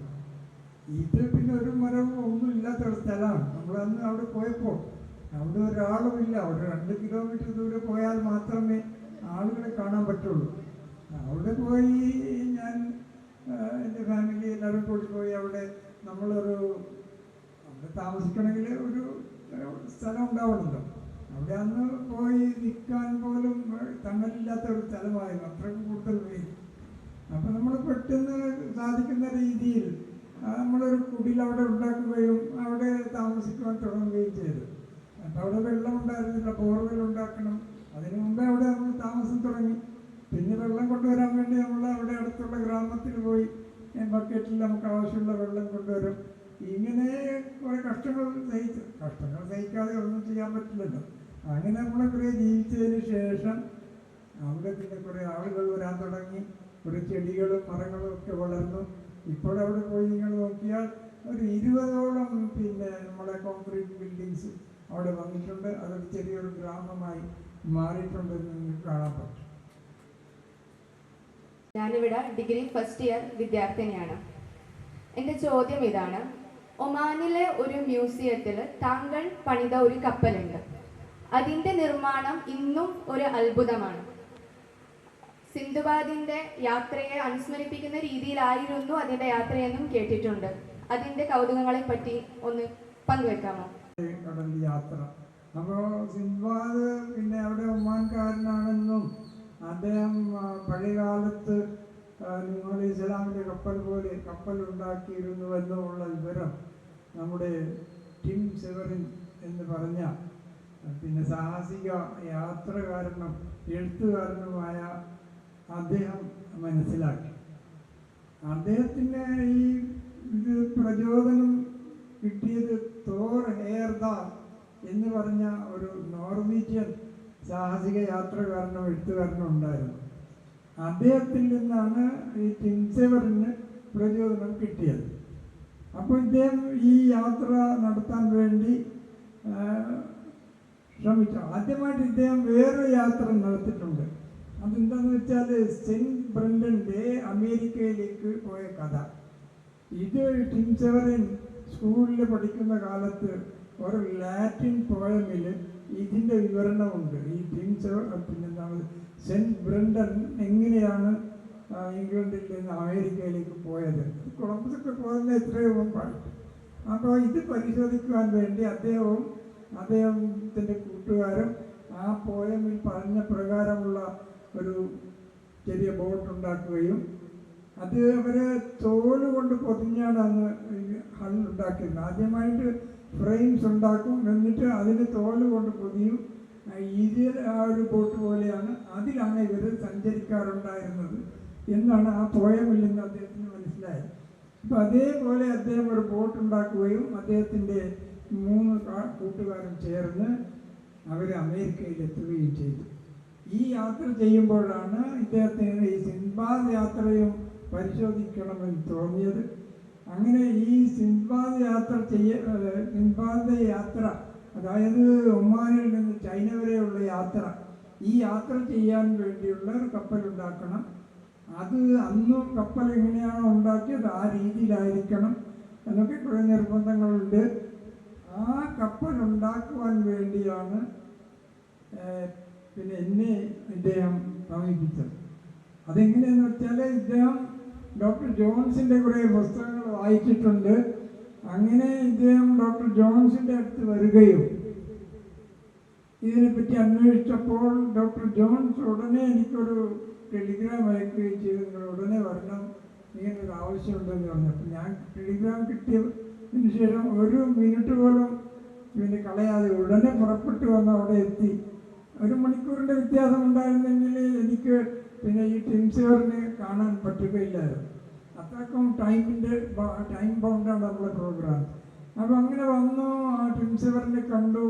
ഉടനെ അദ്ദേഹം പറഞ്ഞു എനിക്കിങ്ങനെ ഒരു ബോട്ട് ഉണ്ടാക്കണം, അപ്പോൾ ഞാനത് വേണ്ടത് ചെയ്യാമെന്ന് പറഞ്ഞ് ഏറ്റെടുക്കുകയും പിന്നെ അതിനു വേണ്ടിയുള്ള ശ്രമങ്ങൾ ഞാൻ നടത്തുകയും ഇദ്ദേഹം ഇംഗ്ലണ്ടിലേക്ക് മുടങ്ങിപ്പോവുകയും പിന്നീട് 2ാമതും വന്ന് എന്നെ കാണുകയും ആ കപ്പലുണ്ടാക്കാനുള്ള എല്ലാ സംഗതികളും ഞാൻ അദ്ദേഹത്തിന് ചെയ്തു കൊടുക്കുകയും അവസാനം സൂറിൽ വെച്ച് ആ കപ്പൽ ഉണ്ടാക്കി അവർ യാത്ര ചെയ്ത്, ഞാൻ പോയിട്ടുള്ള യാത്രയിൽ അവർ യാത്ര പോയി ചൈന വരെ പോയി. ആ കപ്പൽ ചൈനയിൽ നിന്ന് പിന്നെ നേവി കപ്പലിൽ, ഒമാൻ നേവി കപ്പലിൽ കയറ്റിക്കൊണ്ട് വന്നു. പിന്നെ ഇപ്പോൾ ആ സുൽത്താൻ കാബൂസിൻ്റെ പാലസിൻ്റെ മുൻവശത്തുള്ള ഒരു വലിയ റൗണ്ട് അബൌട്ടിൽ ആ സാധനം വെച്ചിട്ടുണ്ട്. ഇപ്പോഴും പോയാൽ കാണാവുന്നതാണ്. ചോദിക്കാനുള്ള ചോദ്യം എന്ന് പറയുന്നത്, ഗോളശാസ്ത്രവുമായി ബന്ധപ്പെട്ട് താങ്കൾ ധാരാളം നിരീക്ഷണം നടത്തിയിട്ടുണ്ടായിട്ട് അറിയാൻ സാധിച്ചിട്ടുണ്ട്. അത് എന്താണെന്ന് വിശദീകരിക്കാമോ? അത് നമ്മുടെ പായ്ക്കപ്പലായിരുന്നു. അതായത് 55 മുതൽ പിന്നെ 60 വരെയുള്ള ഈ കാലഘട്ടത്തിൽ ഞാൻ കുറേ യാത്രകൾ ചെയ്തിട്ടുണ്ട്, മിനിക്കോയ്ക്കും ഈ കേരളത്തിനും ഇടയിൽ. ആ യാത്രകളിൽ ഓരോ യാത്രയിൽ 10, 15, 20 ദിവസമൊക്കെ കടലിലെടുക്കും. ആ സമയമൊന്നും ഞാൻ വെറുതെ കളഞ്ഞിട്ടില്ല. മറ്റുള്ളവർ ഉറങ്ങുന്ന സമയത്ത് ഞാൻ ഈ നിരീക്ഷണങ്ങളിലും അതിൻ്റെ പരീക്ഷണങ്ങളിലും അതിൻ്റെ ഈ ക്യാപ്റ്റന്മാരെ എങ്ങനെയാണ് കണക്കൂട്ടുന്നത് ഇതൊക്കെ ഞാൻ പഠിച്ചു വന്നു. അങ്ങനെ ആണ് ഞാൻ ഈ നക്ഷത്രശാസ്ത്രത്തെ പറ്റി പഠിക്കാൻ ഇടയായത്. അപ്പോൾ നക്ഷത്രങ്ങൾ രാത്രി വളരെ ക്ലിയറായിട്ട് കാണും, ലൈറ്റ് വേറൊന്നുമില്ല, പൊല്യൂഷൻ ഇല്ല. അന്ന് വളരെ ക്ലിയറായിരുന്നു. അന്ന് നമ്മൾ കണ്ടിരുന്ന നക്ഷത്രങ്ങളൊന്നും ഇപ്പോൾ കാണാൻ പറ്റുന്നില്ല. മുഴുവൻ പൊല്യൂഷൻ, എയർ പിന്നെന്താണ് പറയുക, മറ്റേ ഡസ്റ്റ് പൊല്യൂഷൻ, ലൈറ്റ് പൊല്യൂഷൻ, ഇതെല്ലാം കൊണ്ട് രാത്രി നമുക്കിപ്പോൾ നക്ഷത്രക്കൂട്ടങ്ങളെ കാണാൻ തന്നെ സാധിക്കുന്നില്ല. പക്ഷേ ആ കാലഘട്ടത്തിൽ അങ്ങനെയായിരുന്നു. വളരെ എല്ലാ നക്ഷത്രങ്ങളെയും നമ്മൾ കാണും. അപ്പോഴാണ് ഈ നക്ഷത്രശാസ്ത്രം പഠിക്കണമെന്നുള്ള തോന്നുകയും അത് ഞാൻ ഫോളോ അപ്പ് ചെയ്യുകയും ചെയ്തത്. പിന്നീട് മിനിക്കോയിൽ ഒബ്സർവേറ്ററി ഉണ്ട്. ആ ഒബ്സർവേറ്ററിയിൽ ഞാൻ കുറേ ജോലി ചെയ്തിട്ടുണ്ട്. അതിൽ ഈ മറ്റേ ഫ്ലൈറ്റ് അറ്റൻഡന്റ്മാരുണ്ട്. ഫ്ലൈറ്റ് അറ്റൻഡന്റ് എന്ന് പറഞ്ഞാൽ വലിയ ബലൂൺ ഉണ്ടാവും. ഈ ബലൂണിൽ ഹൈഡ്രോജൻ നിറക്കണം. എന്നിട്ട് അത് ശരിക്കും മേൽപോട്ട് ഉയരുന്ന ആ രീതിയിൽ അതിൻ്റെ വെയിറ്റ് കണക്കാക്കി ഇതെല്ലാം നോക്കി നമ്മൾ ആ ഫ്ലൈറ്റ് നടത്തും. അതിൽ ഞാൻ കുറേ പണിയെടുത്തിട്ടുണ്ട്. അവിടെ ആർക്കെങ്കിലും ഈ സൂക്കേട് വരുമ്പോൾ ആ ജോലിയിൽ ഞാൻ ഏറ്റെടുത്ത് എനിക്ക് പഠിക്കാനുള്ള ആഗ്രഹമാണ്, പണത്തിന് വേണ്ടിയല്ല. അങ്ങനെ അത് അറ്റൻഡ് ചെയ്ത് ഈ ഫ്ലൈറ്റ് എങ്ങനെയാണ് നടത്തുന്നത്, ഹൈഡ്രോജൻ എങ്ങനെയാണ് ഉണ്ടാക്കുന്നത്, അതൊക്കെ നമ്മൾ ചെയ്ത് എല്ലാ അനുഭവങ്ങളുണ്ട്. അങ്ങനെയാണ് ഞാൻ നക്ഷത്രശാസ്ത്രം പഠിക്കാൻ കൂടുതലായി എനിക്ക് സാധിച്ചത്. അപ്പോൾ ഈ രാത്രി സമയത്ത് 2 മണിക്കൂർ, അതായത് 1 മണി മുതൽ 3 മണി വരെ ഇങ്ങനെയുള്ള സമയങ്ങളിൽ നമ്മൾ പോയി ഇതിനെ ബലൂൺ വിടും. ആ രാത്രിയിൽ ബലൂൺ കാണില്ലല്ലോ. അപ്പോൾ നമ്മൾ എന്ത് ചെയ്യും, ക്യാൻഡിൽ ലൈറ്റ് കത്തിക്കും. ഈ ക്യാൻഡിൽ ഒരു 2 മണിക്കൂർ വരെ കത്തും. അപ്പോൾ അത് അങ്ങോട്ടൊക്കെയാണ് പോകുന്നത് എന്ന കണക്കാണ് നമ്മളിവിടെ എടുക്കുന്നത്. ഡേ ടൈമിലും എടുക്കും. ഡേ ടൈമിൽ ഫ്ലാഗ് കെട്ടും. അതിൽ ആ ഫ്ലാഗ് ഇത് നോക്കിയിട്ടാണ് ഈ ബലൂൺ എങ്ങോട്ടാണ് പോകുന്നത് എന്ന് നമ്മൾ മനസ്സിലാക്കുന്നത്. അപ്പോൾ ഇങ്ങനെയുള്ള കുറേ കാര്യങ്ങളിൽ ഞാൻ ഏർപ്പെട്ടിട്ടുണ്ട്. ഇതെൻ്റെ അറിയാനുള്ള ഒരു ആഗ്രഹമുള്ളത് കൊണ്ടാണ് ഞാൻ ഇതിലൊക്കെ ഏർപ്പെട്ട് പഠിച്ചത്. സമ്പ്രദായം പാടെ മാറ്റേണ്ടിയിരിക്കുന്നുവെന്നാണ് പല ഇൻ്റർവ്യൂകളിൽ താങ്കൾ നിലപാടെടുക്കാറുള്ളത്. ഏത് തരത്തിലുള്ള പഠന രീതിയാണ് ആധുനിക തലമുറയ്ക്ക് താങ്കൾ വിഭാവന ചെയ്യുന്നത്? ഈ പഠിക്കുന്ന വിദ്യാർത്ഥികളെ പുറത്ത് കൊണ്ടുപോവുകയും പല സ്ഥലങ്ങളിൽ അന്വേഷിക്കുകയും ഈ ജീവജാലങ്ങളെ പറ്റി അവർ കണ്ട് മനസ്സിലാക്കുകയും കടലിലും കരയിലും ഒക്കെ സഞ്ചരിച്ച് ഇതെല്ലാം അവർ കാണുന്ന ഒരു തരത്തിലുള്ള വിദ്യാഭ്യാസമായിരിക്കണം. ഇപ്പോഴുമല്ല, ചില സന്ദർഭങ്ങളിൽ പോയി കാണുകയും ഒക്കെ ചെയ്യണമെന്നാണ് ഞാൻ പറയുന്നത്. അതായത് നമ്മൾ ക്ലാസ് റൂമിൽ ഇരുന്ന് പഠിക്കുമ്പോൾ നമുക്കൊന്നും മനസ്സിലാവുന്നില്ല. നമ്മൾ അതെന്താണ് പഠിക്കുന്നത് പോലും കുട്ടികൾ മനസ്സിലാക്കുന്നില്ല. വെറും പരീക്ഷ എഴുതാനായിട്ട് ബൈ ഹാർട്ട് ചെയ്യുന്നു എന്നുള്ളത് മാത്രമാണ് ഇവിടെ നടക്കുന്നത്. അത് വിദ്യ ആവില്ലല്ലോ. അതുകൊണ്ട് ഈ കുട്ടികൾക്ക് ഈ പുറത്ത് പോയി കാര്യങ്ങൾ മനസ്സിലാക്കാനുള്ള അവസരം ഉണ്ടാവണം. ഇവരെ പല സ്ഥലങ്ങളിലും കൊണ്ടുപോയി അവർ കുട്ടികളെ ഈ കാര്യങ്ങൾ മനസ്സിലാക്കാനുള്ള അവസരങ്ങൾ ഉണ്ടാക്കിയാൽ അത് വളരെ ഫലപ്രദമായിരിക്കും എന്നാണ് ഞാൻ പറയുന്നത്. ഇത് ഞാൻ പറയുന്നത് വെറുതെയല്ല. ഞങ്ങൾ ഇത് പരിശോധിക്കുവാൻ വേണ്ടി 2 വർഷത്തെ ശ്രമം നടത്തിയിട്ടുണ്ട്. ഒരു പ്രാവശ്യം നമ്മൾ പെരുമ്പാവൂരിൽ ഒരു 10-20 കുട്ടികളെ പഠിപ്പിച്ചു. പിന്നെ അവിടുത്തെ അതിനുശേഷം പിന്നെ വേറൊരു സ്ഥലത്ത് പാവറട്ടിയിൽ നമ്മൾ ഇങ്ങനെ ക്ലാസ് നടത്തി കുട്ടികളെ പരിശോധിച്ചു. അപ്പോൾ ഈ കുട്ടികളുടെ കഴിവ് അവരുടെ സമാന്തര വിദ്യാർത്ഥികളുടെ അറിവിനേക്കാളും ഒക്കെ വളരെ ഹൈ ആണെന്ന് അവർ മനസ്സിലാക്കി. പക്ഷേ ഈ രീതി തുടരാനുള്ള അവസരം ഉണ്ടായിട്ടില്ല. ഈ എഡ്യൂക്കേഷൻ ഒരു എന്താണ് പറയുക, ഒരു ബിസിനസ്സായി മാറിയിരിക്കുകയാണല്ലോ. അപ്പോൾ പിന്നെ ആ ട്രെൻഡിൽ വിട്ടുകൊണ്ട് എല്ലാവരും പോയിക്കൊണ്ടിരിക്കുക എന്നുള്ളതല്ലാതെ ഇതിനെ മാറ്റം വരുത്താനുള്ള ശ്രമങ്ങൾ അവിടെ വിജയകരമാകുന്നില്ല എന്നതാണ് നമ്മൾ കണ്ടത്. പിന്നെ നമ്മൾ പണി ചെയ്തില്ലല്ലോ, നമുക്കിത് എപ്പോഴും ചെയ്യാൻ പറ്റില്ല, നിങ്ങൾ പരിശോധിച്ച് നോക്കി എന്ന് പറഞ്ഞ് നമ്മുടെ സ്ഥലത്തേക്ക് പോയി. അങ്ങനെയാണ് ഈ കാര്യങ്ങൾ ഞാൻ പരിശോധിച്ചത്. പിന്നെ വിദ്യാർത്ഥിയാണ്. ഇപ്പോൾ ഇന്ത്യയിൽ പ്രത്യേകിച്ചും കേരളത്തിൽ വീട് നിർമ്മാണത്തിലും മഴക്കുഴികളും മഴവെള്ള സംഭരണയും നിർബന്ധമായി ഉണ്ടാവണമെന്നാണ് നിയമം. താങ്കൾ എത്രയോ വർഷങ്ങൾക്ക് മുമ്പ് തന്നെ ഈ പദ്ധതി ആസൂത്രണം ചെയ്ത് നടപ്പിലാക്കിയിട്ടുണ്ട്. എങ്ങനെയായിരുന്നു ഈ ആശയം താങ്കൾ സാധ്യമാക്കിയത്? എല്ലാം യന്ത്രവൽക്കരിക്കുക എന്നുള്ള ഒരു രീതിയിലാണ് പോയിക്കൊണ്ടിരിക്കുന്നത്. നമ്മൾ ഈ ഭൂമിയെ തന്നെ നശിപ്പിച്ചു കൊണ്ടുപോയിക്കൊണ്ടിരിക്കുകയാണ്. ഞാൻ പലപ്പോഴും വിചാരിക്കാറുണ്ടായിരുന്നു ഈ യന്ത്രവൽക്കരണം എവിടെ അവസാനിക്കും എന്ന് കുറേ ഞാൻ ചിന്തിച്ചുകൊണ്ടിരിക്കുമ്പോഴാണ് ഇവിടെ കൊറോണ വരികയും എല്ലാ പദ്ധതികൾക്കും ഒരു വിരാമം ഉണ്ടാകുകയും ചെയ്തത്. പിന്നെ ഇപ്പോഴത് രണ്ടാമത് നമ്മൾ അതേ പ്രവർത്തനത്തേക്ക് മടങ്ങി പിന്നെയും നശിപ്പിക്കുന്ന രീതിയിലുള്ള കാര്യങ്ങളാണ് മനുഷ്യൻ ഇവിടെ ഭൂമിയിൽ ചെയ്യുന്നത്. ഇതൊന്നും പാടില്ല. നമ്മൾ ശരിക്കും മനസ്സിലാക്കുകയും നമ്മുടെ ആവശ്യത്തിന് മാത്രം കാര്യങ്ങൾ ചെയ്യുകയും അതുപോലെ നമുക്ക് നല്ലപോലെ ജീവിക്കാൻ ഇവിടെ പറ്റും എന്നുള്ളത് എനിക്ക് പൂർണ്ണമായും ഞാൻ തെളിയിച്ചിട്ടുണ്ട്. പിന്നെ എന്തിനാണ് ഈ ജനങ്ങൾ ഇങ്ങനെ അങ്ങോട്ടും ഇങ്ങോട്ടും ഓടിക്കൊണ്ട് വെറുതെ സമയം കളഞ്ഞ് വേറൊന്നും ചെയ്യാതെ ഈ വലിയ കെട്ടിടങ്ങൾ ഉണ്ടാക്കുന്നതിൽ ഏർപ്പെട്ടു ഇരിക്കുന്നത് എന്ന് ചിന്തിക്കുമ്പോൾ എനിക്ക് വലിയ അത്ഭുതം തോന്നുന്നുണ്ട്. പിന്നെ റസൂലുള്ളാഹി സ്വല്ലല്ലാഹു അലൈഹി വസല്ലമയുടെ ഒരു ഹദീസുണ്ട്. ഈ ജനങ്ങൾ ഇങ്ങനെ ഈ കെട്ടിടങ്ങൾ ഒരാൾ മറ്റൊരാൾക്ക് ഉയരത്തിൽ കെട്ടാനുള്ള ശ്രമത്തിൽ അവർ ഇത് ചെയ്യുമെന്നുള്ള കാലഘട്ടം, ആ കാലഘട്ടം നാശത്തിൻ്റെ കാലഘട്ടം ഇത് വന്നു കഴിഞ്ഞു എന്നാണ് തോന്നുന്നത്. അതുകൊണ്ട് നമുക്ക് കഴിയാവുന്ന രീതിയിൽ ഇതിനൊക്കെ ഒരു വിരാമം കുറിക്കാനുള്ള ശ്രമം നാം എല്ലാവരും നടത്തേണ്ടതുണ്ട്. നദികളും പുഴകളും പിന്നെ തടാകങ്ങളുമൊക്കെ വറ്റാതെ അത് പഴയ നിലയിൽ തന്നെ നിലനിർത്താനുള്ള ശ്രമങ്ങൾ നമ്മൾ നടത്തേണ്ടതുണ്ട്. അത് ചെയ്തില്ലെങ്കിൽ ഇനി വരുന്ന തലമുറയ്ക്ക് വലിയ പിന്നെ കഷ്ടങ്ങൾ അനുഭവിക്കേണ്ടി വരും.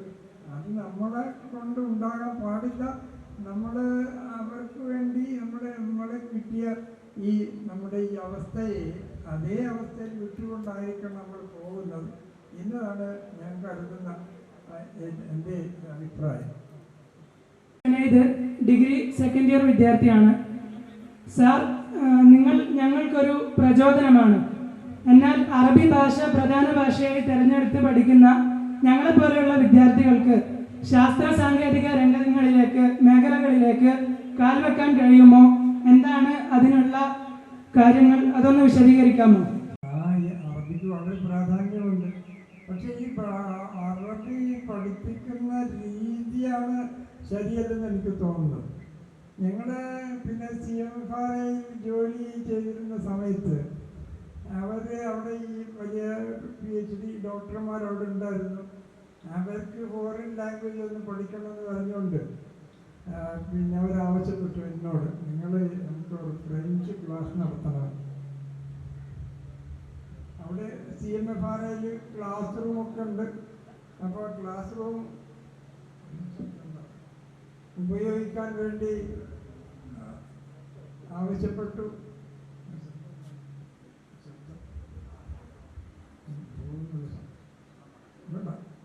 അങ്ങനെ അന്ന് ഡോക്ടർ SZ കാസിമായിരുന്നു അവിടുത്തെ ഡയറക്ടർ. അപ്പോൾ ഞാൻ ഡയറക്ടർക്ക് കത്തെഴുതി, ഇങ്ങനെ നമുക്ക് ഇവിടെ ഈ ഫ്രഞ്ച് പഠിപ്പിക്കാൻ വേണ്ടി ഇവരെല്ലാം ആവശ്യപ്പെടുന്നുണ്ട്, അപ്പോൾ ക്ലാസ് റൂം ഒന്ന് അനുവദിക്കണമെന്ന് പറഞ്ഞ് കത്തെഴുതിയപ്പോൾ അദ്ദേഹം ഉടനെ തന്നെ പെർമിഷൻ തന്നു. പിന്നെ ഞാൻ പഠിപ്പിക്കാൻ തുടങ്ങിയപ്പോൾ ഉണ്ടായ സംഭവം, അവിടുന്ന് അഡ്മിനിസ്ട്രേഷൻ ഡിപ്പാർട്ട്മെൻറ്റ് എന്ന് എനിക്കൊരു കത്ത് വന്നു. നിങ്ങൾക്ക് എത്രയാണ് ഇതിൽ നിന്ന് റിമ്യൂണറേഷൻ കിട്ടുന്നത്, അതിൻ്റെ ഇത്ര ഓഹരി പിന്നെ ഓഫീസിലേക്ക് അടക്കണമെന്ന് പറഞ്ഞു. അപ്പോൾ ഞാൻ പറഞ്ഞു, ഞാനൊന്നും വാങ്ങുന്നില്ല, വെറുതെയാണ് ഞാൻ പഠിപ്പിക്കേണ്ടതെന്ന് പറഞ്ഞു. അങ്ങനെയുള്ള സംഭവങ്ങൾ. അങ്ങനെ ഞാൻ ഫ്രഞ്ച് അവരെ പഠിപ്പിച്ചു. അവർ അതിൽ പാസ്സായി. അപ്പോൾ പരീക്ഷ പാസ്സാകണമല്ലോ. പരീക്ഷ പാസ്സാകാൻ വേണ്ടി അവിടെ അലയൻസ് സ്പോൺസേഴ്സ് ഉണ്ട് മധുരയിൽ. അപ്പോൾ അവരുമായി ബന്ധപ്പെട്ടപ്പോൾ അവർ പറഞ്ഞു, നമ്മൾ പഠിച്ചോളി, എന്നാലേ നമുക്ക് ഒരു ചെറിയ ട്രെയിനിങ് ഇവർക്ക് കൊടുക്കേണ്ടതുണ്ട് എന്ന് പറഞ്ഞ് അവിടെ നിന്ന് അവർ ഫ്രഞ്ച് ആളുകൾ വന്നു. അവർ ക്ലാസ് എടുക്കാൻ തുടങ്ങി. അവർ ക്ലാസ് എടുക്കുമ്പോൾ എന്താണ് പറയുക, വേറൊരു ഭാഷയും അവർ സംസാരിക്കുന്നില്ല, ഫ്രഞ്ച് മാത്രം പറഞ്ഞുകൊണ്ട് ഇവരെ ബോധ്യപ്പെടുത്തുകയാണ് ചെയ്യുന്നത്. പക്ഷെ നമ്മൾ അറബി ഇവിടെ പഠിപ്പിക്കുമ്പോൾ ഇങ്ങനെ പഠിപ്പിക്കുന്നത്, ഒരു വാക്ക് പറയും, ഒരു ഇത് വായിക്കും, എന്നിട്ട് തർജ്ജമ ചെയ്യും. ആ രീതി ശരിയല്ല. അറബി പഠിപ്പിക്കുമ്പോൾ ആ ക്ലാസ്സിൽ അറബി അല്ലാതെ അധ്യാപകൻ വേറൊരു ഭാഷയിൽ സംസാരിക്കാൻ പാടില്ല. എന്നാൽ മാത്രമേ കുട്ടികൾ ഈ അറബി പറയാൻ പിന്നെ അത് മനസ്സിലാക്കാനുള്ള കഴിവ് അവർക്ക് വരികയുള്ളൂ. ആ രീതി ഇവിടെ എവിടെയും കാണുന്നില്ല. ഞാൻ പല വിദ്യാലയങ്ങളിൽ പോയിട്ടുണ്ട്. ഇവിടെ സാധാരണ പാഠപുസ്തകം വായിക്കും, അതിൻ്റെ അർത്ഥം പറഞ്ഞു കൊടുക്കും. ഇങ്ങനെ അറബി സംസാരിക്കുന്നതായി ഞാൻ എവിടെയും കണ്ടിട്ടില്ല. ഈ അറബി അധ്യാപകന്മാർ അറബി ക്ലാസ്സിൽ അറബി മാത്രമേ സംസാരിക്കാൻ പാടുള്ളൂ, എന്നിട്ട് കുട്ടികൾക്ക് ഈ സംസാരിക്കാനുള്ള കഴിവ് ഉണ്ടാക്കണമെന്നാണ് ഞാൻ ഈ അറബി അധ്യാപകന്മാരോട് പറയാനുള്ളത്. വിദ്യാർത്ഥിയാണ്. എനിക്ക് ചോദിക്കാനുള്ള ക്വസ്റ്റ്യൻ എന്ന് പറഞ്ഞാൽ ഹിജ്റ കലണ്ടറുമായി ബന്ധപ്പെട്ട് ഒന്ന് വിശദീകരിക്കാമോ? ഇത് നമ്മൾ ഉപയോഗിക്കുന്നത് നോമ്പിനും പെരുന്നാളിനും മാത്രമാണ്. മറ്റേത് വെറുതെ നമ്മളവിടെ കലണ്ടറിൽ എന്തോ ആരോ പ്രിന്റ് ചെയ്ത് കലണ്ടറാണ് ഇവിടെ ഉപയോഗിക്കുന്നത്. ഇത് എന്തുകൊണ്ടാണ് അശാസ്ത്രീയമായി പ്രിന്റ് ചെയ്ത് ജനങ്ങളിൽ പിന്നെ എന്താ പറയുക പരസ്യപ്പെടുത്തുന്നത് എന്നാണ് എൻ്റെ ചോദ്യം. ഇതിന് ശാസ്ത്രീയമായ രീതിയുണ്ട്. ചന്ദ്രമാസം ശാസ്ത്രീയമായതാണ്. ആ ശാസ്ത്രീയമായ പ്രകാരമുള്ള ഡേറ്റുകൾ മാത്രമേ നമ്മൾ ഈ കലണ്ടറുകളിൽ പ്രചരിപ്പിക്കാൻ പാടുള്ളൂ. എന്ന് വന്നു കഴിഞ്ഞാൽ കലണ്ടറുകളെല്ലാം ഒരു ഏകീകൃത സ്വഭാവം വരികയും അത് ചന്ദ്രൻ്റെ അടിസ്ഥാനത്തിൽ വരികയും ചെയ്യും. നിങ്ങൾക്ക് എല്ലാവർക്കും അറിയാമല്ലോ, ഖുർആൻ പറഞ്ഞെന്താണ്?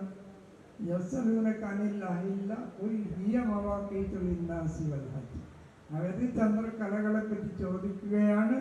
അവ ജനങ്ങൾക്കും ഹജ്ജിനും തീയതികൾ കാണിക്കുന്നവയാണ് എന്നാണ് ഖുർആൻ വളരെ ക്ലിയറായിട്ട് പറയുന്നത്. പിന്നെ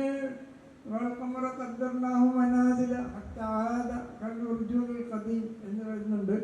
ഈ ചന്ദ്രന് കലകളുണ്ട്, അത് അവസാനം റുജൂൽ ഖദീം പോലെ ആയിത്തീരുന്നു എന്ന് പറഞ്ഞു. അപ്പോൾ ഇതെല്ലാം ചന്ദ്രൻ്റെ കണക്കുകളാണ്. ചന്ദ്രന് കണക്കുണ്ട്. ഈ കണക്കുകൾ നമ്മൾ പഠിക്കണം, മനസ്സിലാക്കണം. എന്നിട്ട് അത് നമ്മൾ ശാസ്ത്രീയമായി ഉപയോഗിക്കണം. ഖുർആനിൽ പറഞ്ഞതുപോലെ, റസൂലുള്ളാഹി സ്വല്ലല്ലാഹു അലൈഹി വസല്ലം പഠിച്ചതുപോലെ. അതായത് ഒരു മാസം തുടങ്ങുന്നത് ഒരു ദിവസത്തിലായിരിക്കുമല്ലോ, നമുക്ക് എല്ലാവർക്കും അറിയാം.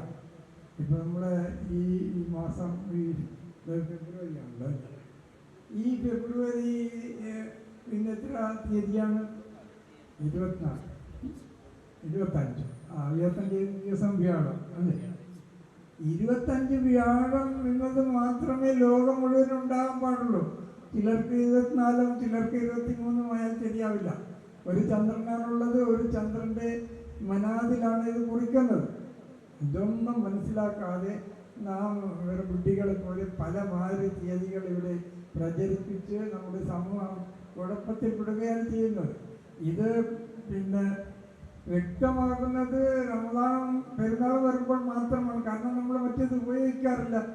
ഏതോ കല്യാണത്തിനോ ഡേറ്റ് എഴുതാൻ വേണ്ടി മാത്രം ഇത് നോക്കുന്നതല്ലാതെ ഇത് നമ്മൾ ഉപയോഗപ്പെടുത്തുന്നില്ല. ഞാൻ പറയുന്നത് എല്ലാ പള്ളികളിലും ശരിയായ ഡേറ്റ് എഴുതുകയും അത് ജനങ്ങളിൽ പ്രചരിപ്പിക്കുകയും ചെയ്തു കഴിഞ്ഞാൽ ഈ പ്രശ്നം തീരും. പക്ഷേ ഇതിന് നമ്മൾ എത്ര പരിശ്രമിച്ചു. 93 മുതൽ ഞാൻ ഈ കലണ്ടർ പ്രസിദ്ധീകരിക്കാൻ തുടങ്ങിയിട്ടുണ്ട്. നമ്മളെ കലണ്ടർ ഏതെങ്കിലും ഒരു പള്ളിയിൽ കൊണ്ടുപോയി തൂക്കിയാൽ 2 ദിവസം വരെ അത് പള്ളിയിൽ ഉണ്ടാകും. 3-ാമത്തെ ദിവസം പള്ളിയിൽ നിന്ന് അത് അപ്രത്യക്ഷമാകും. ഇതെന്താ സംഭവിക്കുന്നത് എനിക്കറിയില്ല. അവർക്ക് വല്ല സംശയമുണ്ടെങ്കിൽ ഇതെന്താണെന്ന് ചോദിച്ച് മനസ്സിലാക്കണ്ടേ?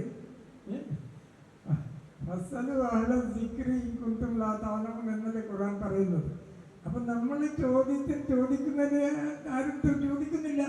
നമ്മളെന്തൊക്കെ ചെയ്തുകൊണ്ട് ഇവിടെ പോകുന്നതല്ലാതെ ആ ചന്ദ്രമാസം അതങ്ങനെയെങ്കിലും ആയിക്കോട്ടെ, നമുക്ക് അതുമായി യാതൊരു ബന്ധവുമില്ല എന്ന ഒരു രീതിയിലാണ് നമ്മൾ പോകുന്നത്.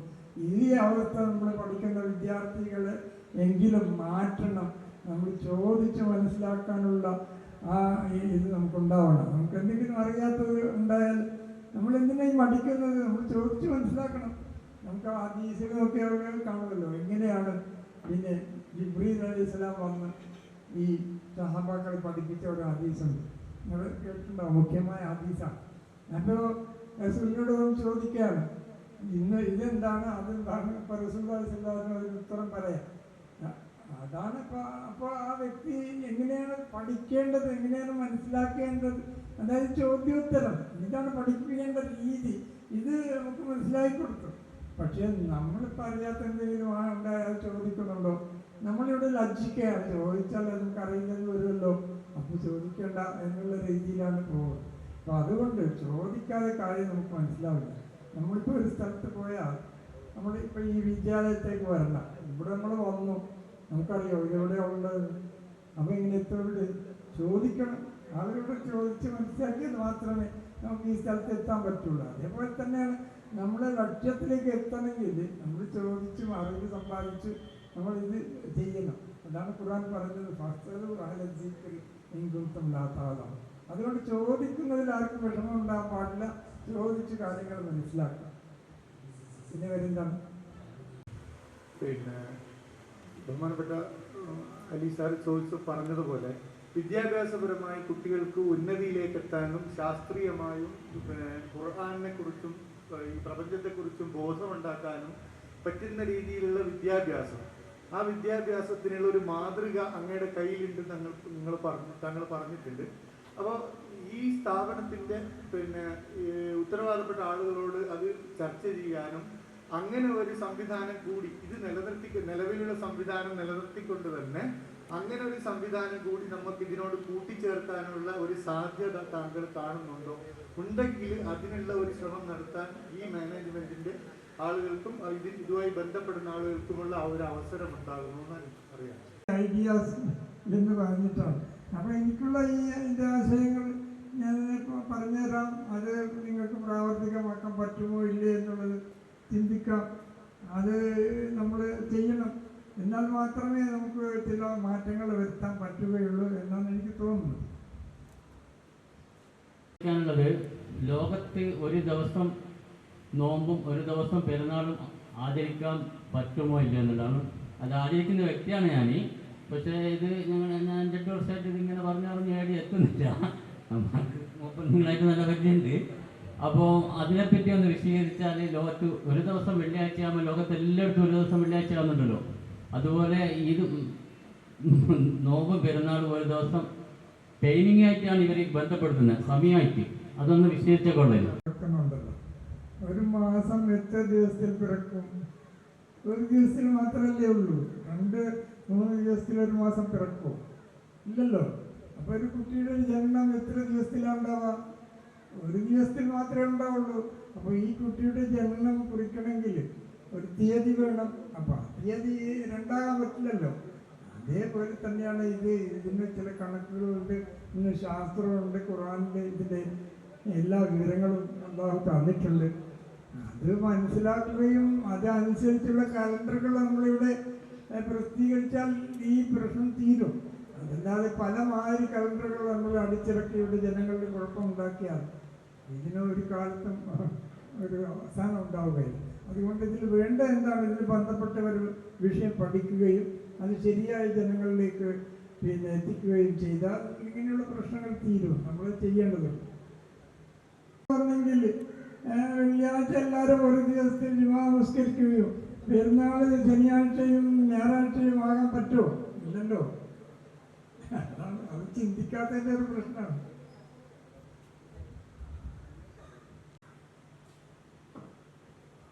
ശേഷം താങ്കൾ തന്നെ താങ്കളുടെ സംശയങ്ങൾ നികത്താം എന്നായിരുന്നു താങ്കളുടെ നിഗമനം. അതിന് എന്തെങ്കിലും പ്രചോദനം ഉണ്ടായിരുന്നു?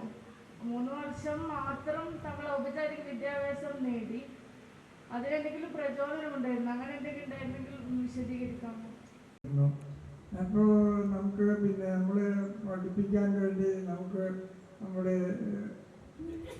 ഇതാവും ഒരു ട്യൂട്ടറെ കണ്ടെത്തി. അപ്പോൾ അദ്ദേഹമാണ് നമ്മളെ പഠിപ്പിക്കുന്നത്. ക്ലാസ്സിൽ പഠിക്കുന്നതിനേക്കാളും അധികം നമുക്ക് അറിവുണ്ടായിരുന്നു. ക്ലാസ്സിൽ പോയി വെറുതെ സമയം കളയണ്ട എന്ന് വിചാരിച്ച് ഞാൻ മിക്കപ്പോഴും ആബ്സെൻ്റ് ആയിരുന്നു ക്ലാസ്സിൽ. അപ്പോൾ ക്ലാസ്സിൽ ആബ്സെൻ്റ് ആയതുകൊണ്ട് നമ്മൾ വെറുതെ നിൽക്കുന്നില്ല, അവിടെ പഠിക്കുകയാണ് ചെയ്യുന്നത്. നമ്മൾ രാവും പകലും അദ്ദേഹത്തിൽ നിന്ന് പഠിച്ചു. രാത്രി സമയത്ത് നമ്മൾ ഈ കണ്ണൂരിൽ ഒരു മൈതാനമുണ്ട്, ഹോസ്പിറ്റലിൽ. ഇപ്പോൾ അവിടെ ബിൽഡിങ്ങുകൾ വന്നു, അവിടെ പോയി നമ്മൾ ഇരിക്കുമെന്ന് ആകാശം നോക്കും. അദ്ദേഹത്തിന് നക്ഷത്രങ്ങൾ അറിയാം, അദ്ദേഹം ഇത് ഇന്ന നക്ഷത്രമാണ്, ഇത് ഇന്ന ഗ്രൂപ്പാണെങ്കിൽ അന്ന് തന്നെ നമ്മൾ പഠിപ്പിച്ചു. എനിക്ക് 10-12 വയസ്സാണ് അപ്പോൾ ഉണ്ടായത്. അപ്പോൾ ഇങ്ങനെ നമ്മൾ പഠനങ്ങൾ ഇങ്ങോട്ട് മുന്നോട്ട് കൊണ്ടുപോയി. മറ്റുള്ളവരെ പോലെ വെറുതെ സമയം കളയാൻ വേണ്ടി നമ്മൾ നിന്നില്ല. അങ്ങനെയാണ് ഈ വിദ്യകളെല്ലാം പഠിച്ചത്. പിന്നീട് ഞാനത് ഡെവലപ്പ് ചെയ്തു. ഞാൻ കടലിൽ കുറേ യാത്ര ചെയ്തിട്ടുണ്ട്. ആ സമയത്തൊക്കെ കടലിൽ നമ്മൾ ഉറങ്ങാതെ ഈ നക്ഷത്രങ്ങളുടെ ഉദയവും അതിൻ്റെ മെരീഡിയൻ പാസേജും ഇതൊക്കെ ശ്രദ്ധിക്കും, പഠിക്കും. ഇങ്ങനെയൊക്കെയാണ് പഠിച്ചത്. വെറുതെ ഇരുന്നാൽ പഠിക്കാൻ പറ്റില്ല. നമ്മൾ അതിനു വേണ്ടി ചിലപ്പോൾ ഉറക്കം ഒഴിയേണ്ടി വരും. അങ്ങനെയൊക്കെയാണ്. നിങ്ങൾ ഉറക്കം ഒഴിച്ചപ്പോഴെങ്കിലും പഠിച്ചിട്ടുണ്ടോ? അതൊക്കെ നിങ്ങൾ ചിന്തിച്ചു നോക്കണം. നമ്മൾ വെറുതെ നിന്നാൽ പഠിപ്പ് അവിടെ വരില്ല. നമ്മൾ പഠിക്കുന്നത് ശരിയായി വെറും ബൈഹാർട്ട് ചെയ്യലല്ല, അത് നമ്മൾ പ്രവർത്തനത്തിൽ കൊണ്ടുവരികയും കാര്യങ്ങൾ മനസ്സിലാക്കുകയും ചെയ്യണം. അത് നമ്മൾ ചെയ്യുന്നുണ്ടോ ഇല്ലയോ എന്ന് നമ്മൾ മനസ്സിലാക്കണം. നമുക്കിപ്പോൾ ഞാൻ ചോദിക്കാം, എത്ര സസ്യങ്ങളുടെ പേര് നിങ്ങൾക്കറിയാം?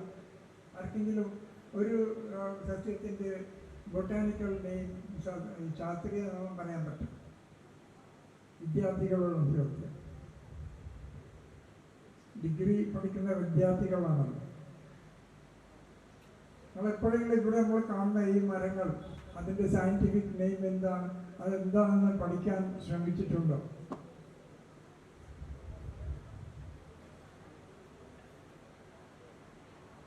നിങ്ങൾ പറയാം നമുക്ക് എന്തിനാ ഇത്, നമുക്ക് ബന്ധമില്ലാത്ത ഒരു കാര്യം. അങ്ങനെയല്ല, നമ്മുടെ ചുറ്റുപാടുള്ള സംഗതികളെ നമ്മൾ അറിയണം, മനസ്സിലാക്കണം. അതാണ് അല്ലാഹു അന്ന് തന്നെ പറയുന്നത്, ആദം അലൈഹി ഇസ്ലാമിലെ എല്ലാ പേരുകളും പഠിപ്പിച്ചു.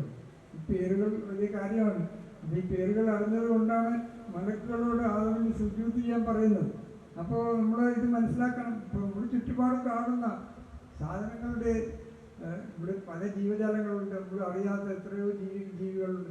അതിൻ്റെ ഒക്കെ ഈ പേരുകൾ മനസ്സിലാക്കാൻ വേണ്ടി നമ്മൾ ശ്രദ്ധിക്കണം. അതൊക്കെ ചെയ്യാതെ നമ്മൾ വെറുതെ ഇങ്ങനെ നമ്മളെ ഈ പുസ്തകം കൊണ്ട് വന്നാൽ ശരിയാവില്ല. എനിക്കിപ്പോൾ ഒരു സംഗതി ഓർമ്മ വരുന്നു. ഞാനൊരു പ്രാവശ്യം ലക്ഷദ്വീപിൽ അഡ്മിനിസ്ട്രേറ്റർ ബംഗ്ലാവിൽ കൂടി, അഡ്മിനിസ്ട്രേറ്റർ ബംഗ്ലാവ് മുഴുവൻ കണ്ണാടിയാണ്, പുറമെ നടക്കുന്നവരൊക്കെ കാണും. ഞാനൊരു ദിവസം കവരത്തി ദ്വീപിൽ അഡ്മിനിസ്ട്രേറ്റർ ഓഫീസിൽ കൂടി ഇങ്ങനെ നടന്നു പോകുകയാണ്. അപ്പോൾ ഒരാൾ വന്ന് പറയുന്നു, അഡ്മിനിസ്ട്രേറ്റർ നിങ്ങളെ വിളിക്കുന്നുണ്ട്. അപ്പം ഞാൻ പോയി, ഇന്ന് എന്തിനായി വിളിക്കുന്നതെന്ന് ചോദിച്ചു. അപ്പം ഞാൻ പോയി അദ്ദേഹം വിട്ട് അപ്പോൾ ചായ കുടിച്ചു. പിന്നെ അദ്ദേഹം ചോദിച്ചു, ഇപ്പോൾ കവർത്തിയെ പറ്റി നിങ്ങൾ എന്താ പറയുന്നത്? ഞാൻ പറഞ്ഞേ, കവർത്തി ഇപ്പോൾ ഡൽഹിയിലേക്കാളും മോശമാണ്. നമ്മളെ കേന്ദ്രമുണ്ടല്ലോ ഡൽഹി, അതിനേക്കാളും മോശമാണെന്ന് പറഞ്ഞു. അപ്പോൾ അദ്ദേഹം ചോദിച്ചു, എന്താ നിങ്ങളിങ്ങനെ പറയുന്നത്? ഞാൻ പറഞ്ഞു, ഞാൻ രാവിലെ ഒരു നടക്കാൻ വേണ്ടി ഇറങ്ങിയാൽ ഇവിടെ പുക കൊണ്ട് നമുക്ക് നടക്കാൻ പറ്റുന്നില്ല, മുഴുവൻ എല്ലാവരും ഇതൊക്കെ കത്തിക്കുകയാണ് ചെയ്യുന്നത് എന്ന് പറഞ്ഞു. അപ്പോൾ അദ്ദേഹം പറഞ്ഞു, ഞാനാണ് ഈ കുപ്പൊക്കെ ഇത് മറ്റേ ഇതുണ്ടല്ലോ അതൊക്കെ കത്തിക്കാൻ വേണ്ടി ഓർഡർ കൊടുത്തത് ഞാനപ്പോൾ പറഞ്ഞു, നിങ്ങളിങ്ങനെ കത്തിച്ചാൽ അതിൽ എത്ര ജീവജാലങ്ങളുണ്ട്, എറുമ്പുകളുണ്ടാവും, മറ്റേ പിന്നെന്താണ് ചിലന്തികളുണ്ടാവും, പലതും ഉണ്ട്, അതിലുണ്ടാവും, അതെല്ലാം നശിച്ചു പോകില്ല. അപ്പോൾ അദ്ദേഹത്തിന് ഇത് വളരെ സ്ട്രൈക്ക് ചെയ്തു. അപ്പോൾ അദ്ദേഹം പറഞ്ഞു, അപ്പോൾ വളരെ ബഹുമാനം തോന്നുകയും എനിക്കവിടെ എൻവയൺമെൻറ്റൽ പിന്നെ എന്താണ് പറഞ്ഞ എന്തോ ഒരു ഇതിൽ അപ്പോയിൻമെൻറ്റ് തന്നുണ്ട്. അങ്ങനെയൊക്കെയാണ് കാര്യങ്ങൾ നടക്കുന്നത്. നമ്മളെന്ത് ചെയ്യണം, നമ്മുടെ ചുറ്റുപാടുള്ള കാര്യങ്ങളൊന്ന് മനസ്സിലാക്കുകയും നമ്മളും ഈ ജീവജാലങ്ങളിൽ ഒരു ലിങ്ക് മാത്രമാണ് എന്ന് മനസ്സിലാക്കുകയും വേണം. ഇപ്പോൾ സൈക്കിൾ ചെയിൻ ഉണ്ടല്ലോ, നിങ്ങൾ സാധാരണ കാണുന്ന, അതിലെ ഒരു ലിങ്ക് ചീത്തയായാൽ സൈക്കിൾ ഓടുമോ? ഇല്ല. അതേപോലത്താണ് ഈ ബയോളജിക്കൽ ചെയിനിൽ ഏതെങ്കിലും ഒരു ജീവി നഷ്ടപ്പെട്ടു പോയാൽ എല്ലാത്തിനെയും അത് ബാധിക്കും. അതുകൊണ്ട് നമ്മൾ എത്ര കെയർഫുൾ ആകണം എന്ന് നമ്മൾ ചിന്തിക്കേണ്ടതുണ്ട്. സൂറത്ത് റഹ്മാനിൽ അല്ലാഹു പറയുന്നുണ്ടല്ലോ, എല്ലാം കൂടി പറഞ്ഞ് മനുഷ്യൻ്റെ ഇതെല്ലാം അല്ലാഹു കൊടുത്തെന്ന് പറയുന്നു. അപ്പം നമ്മൾ വളരെ ഉത്തരവാദിത്വ ബോധം ഉള്ളവരായി ജീവിക്കണം എന്നാണ് ഖുർആൻ നമ്മെ അറിയിക്കുന്നത്. അത് തന്നെയാണ് ശാസ്ത്രലോകവും പറയുന്നത്. മനുഷ്യൻ ഇവിടെ അതിക്രമം കാണിക്കാൻ പാടില്ല, എന്തൊക്കെ ചെയ്ത് ഈ ഭൂമിയെ നശിപ്പിക്കാൻ പാടില്ല. അത് ആ ഉള്ള പോലെ തന്നെ ഇനി വരുന്ന തലമുറക്ക് വിട്ടിട്ട് പോകണം. അതാണ് നാം ചെയ്യേണ്ടത്. പിന്നെ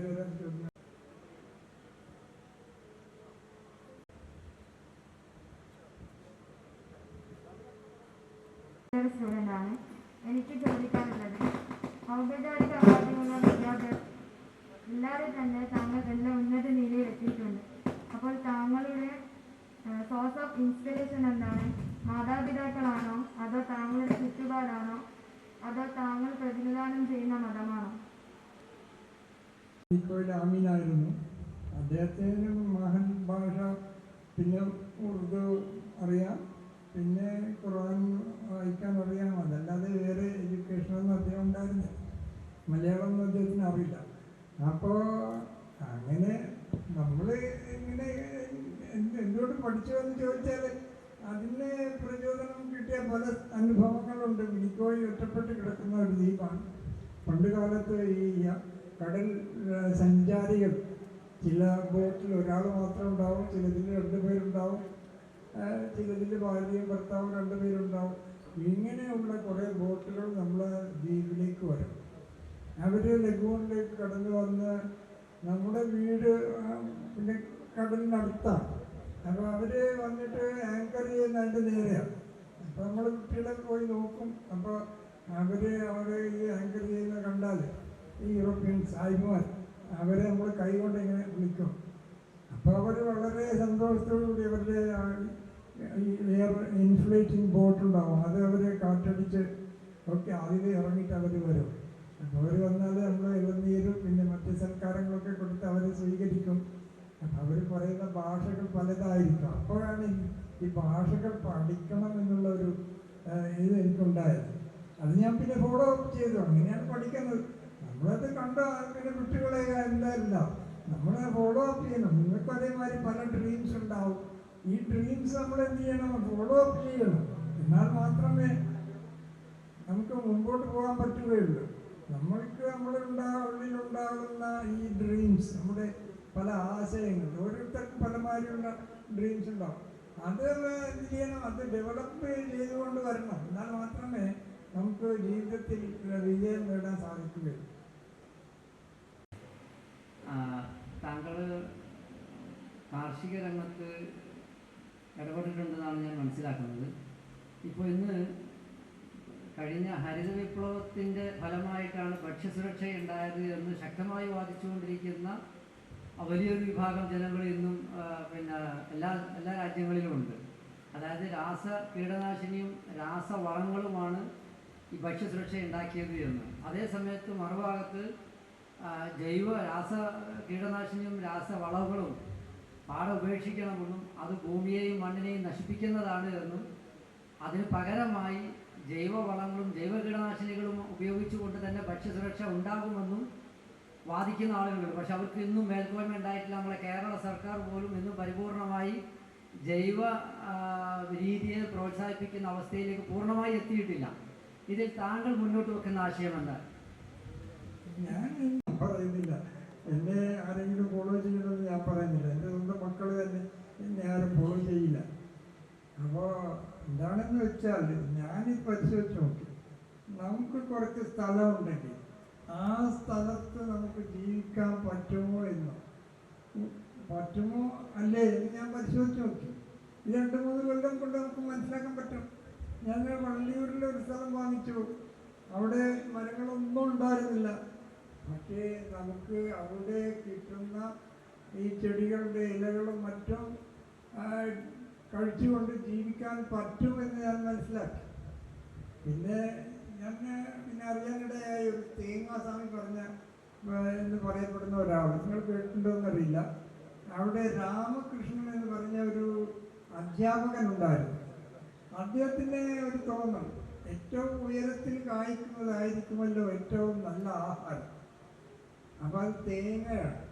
അപ്പോൾ അദ്ദേഹം എന്ത് ചെയ്തു? തേങ്ങ മാത്രം ഭക്ഷിച്ച് അദ്ദേഹം കുറേ കാലം ജീവിച്ചു. തേങ്ങ മാത്രം മനുഷ്യർക്ക് മതിയെന്ന് അദ്ദേഹം തെളിയിച്ച ഒരു പുസ്തകമൊക്കെ എഴുതിയിട്ടുണ്ട്. ആ പുസ്തകം തമിഴിലാണ് എഴുതിയത്. പിന്നെ മലയാളത്തിലേക്കും ഇംഗ്ലീഷിലേക്കും പല ഭാഷകളിലേക്കും തർജ്ജമ ചെയ്യപ്പെട്ടിട്ടുണ്ട് തേങ്ങയുടെ ഗുണം. അപ്പോൾ ഇങ്ങനെ നമുക്കിപ്പോൾ ലക്ഷദ്വീപിൽ ഇഷ്ടംപോലെ തേങ്ങയുണ്ട്, അവിടെ ഫ്രൂട്ടുണ്ട്. ഇവർക്ക് എന്തിനാണ് അരി ആവശ്യം എന്ന് ഞാൻ പലപ്പോഴും ചിന്തിക്കാറുണ്ട്. ഞാൻ തീരെ അരി ഭക്ഷണം കഴിക്കാറില്ല. ഇതൊക്കെ കഴിക്കുന്നതല്ലാതെ ചോറ് ഞാൻ ഒരിക്കലും കഴിക്കാറില്ല. അപ്പോൾ ഈ അരി ഭക്ഷണം കഴിച്ചില്ലെങ്കിൽ മനുഷ്യർക്ക് ജീവിക്കാൻ പറ്റും. മറ്റു കൺട്രീസിലെല്ലാം അരിയാണ് അവർ ഭക്ഷിക്കുന്നതല്ലല്ലോ. ഈ കേരളത്തിൽ മാത്രം നമ്മൾ അരി മാത്രം തിന്നണം, അതാണ് ഭക്ഷണമെന്ന് നമ്മൾ കരുതുകയും അങ്ങനെ വിശ്വസിക്കുകയും ചെയ്തതുകൊണ്ടാണ് നമുക്ക് പല കുഴപ്പങ്ങളും പ്രശ്നങ്ങളും ഒക്കെ ഇവിടെ ഉണ്ടാവുന്നത്.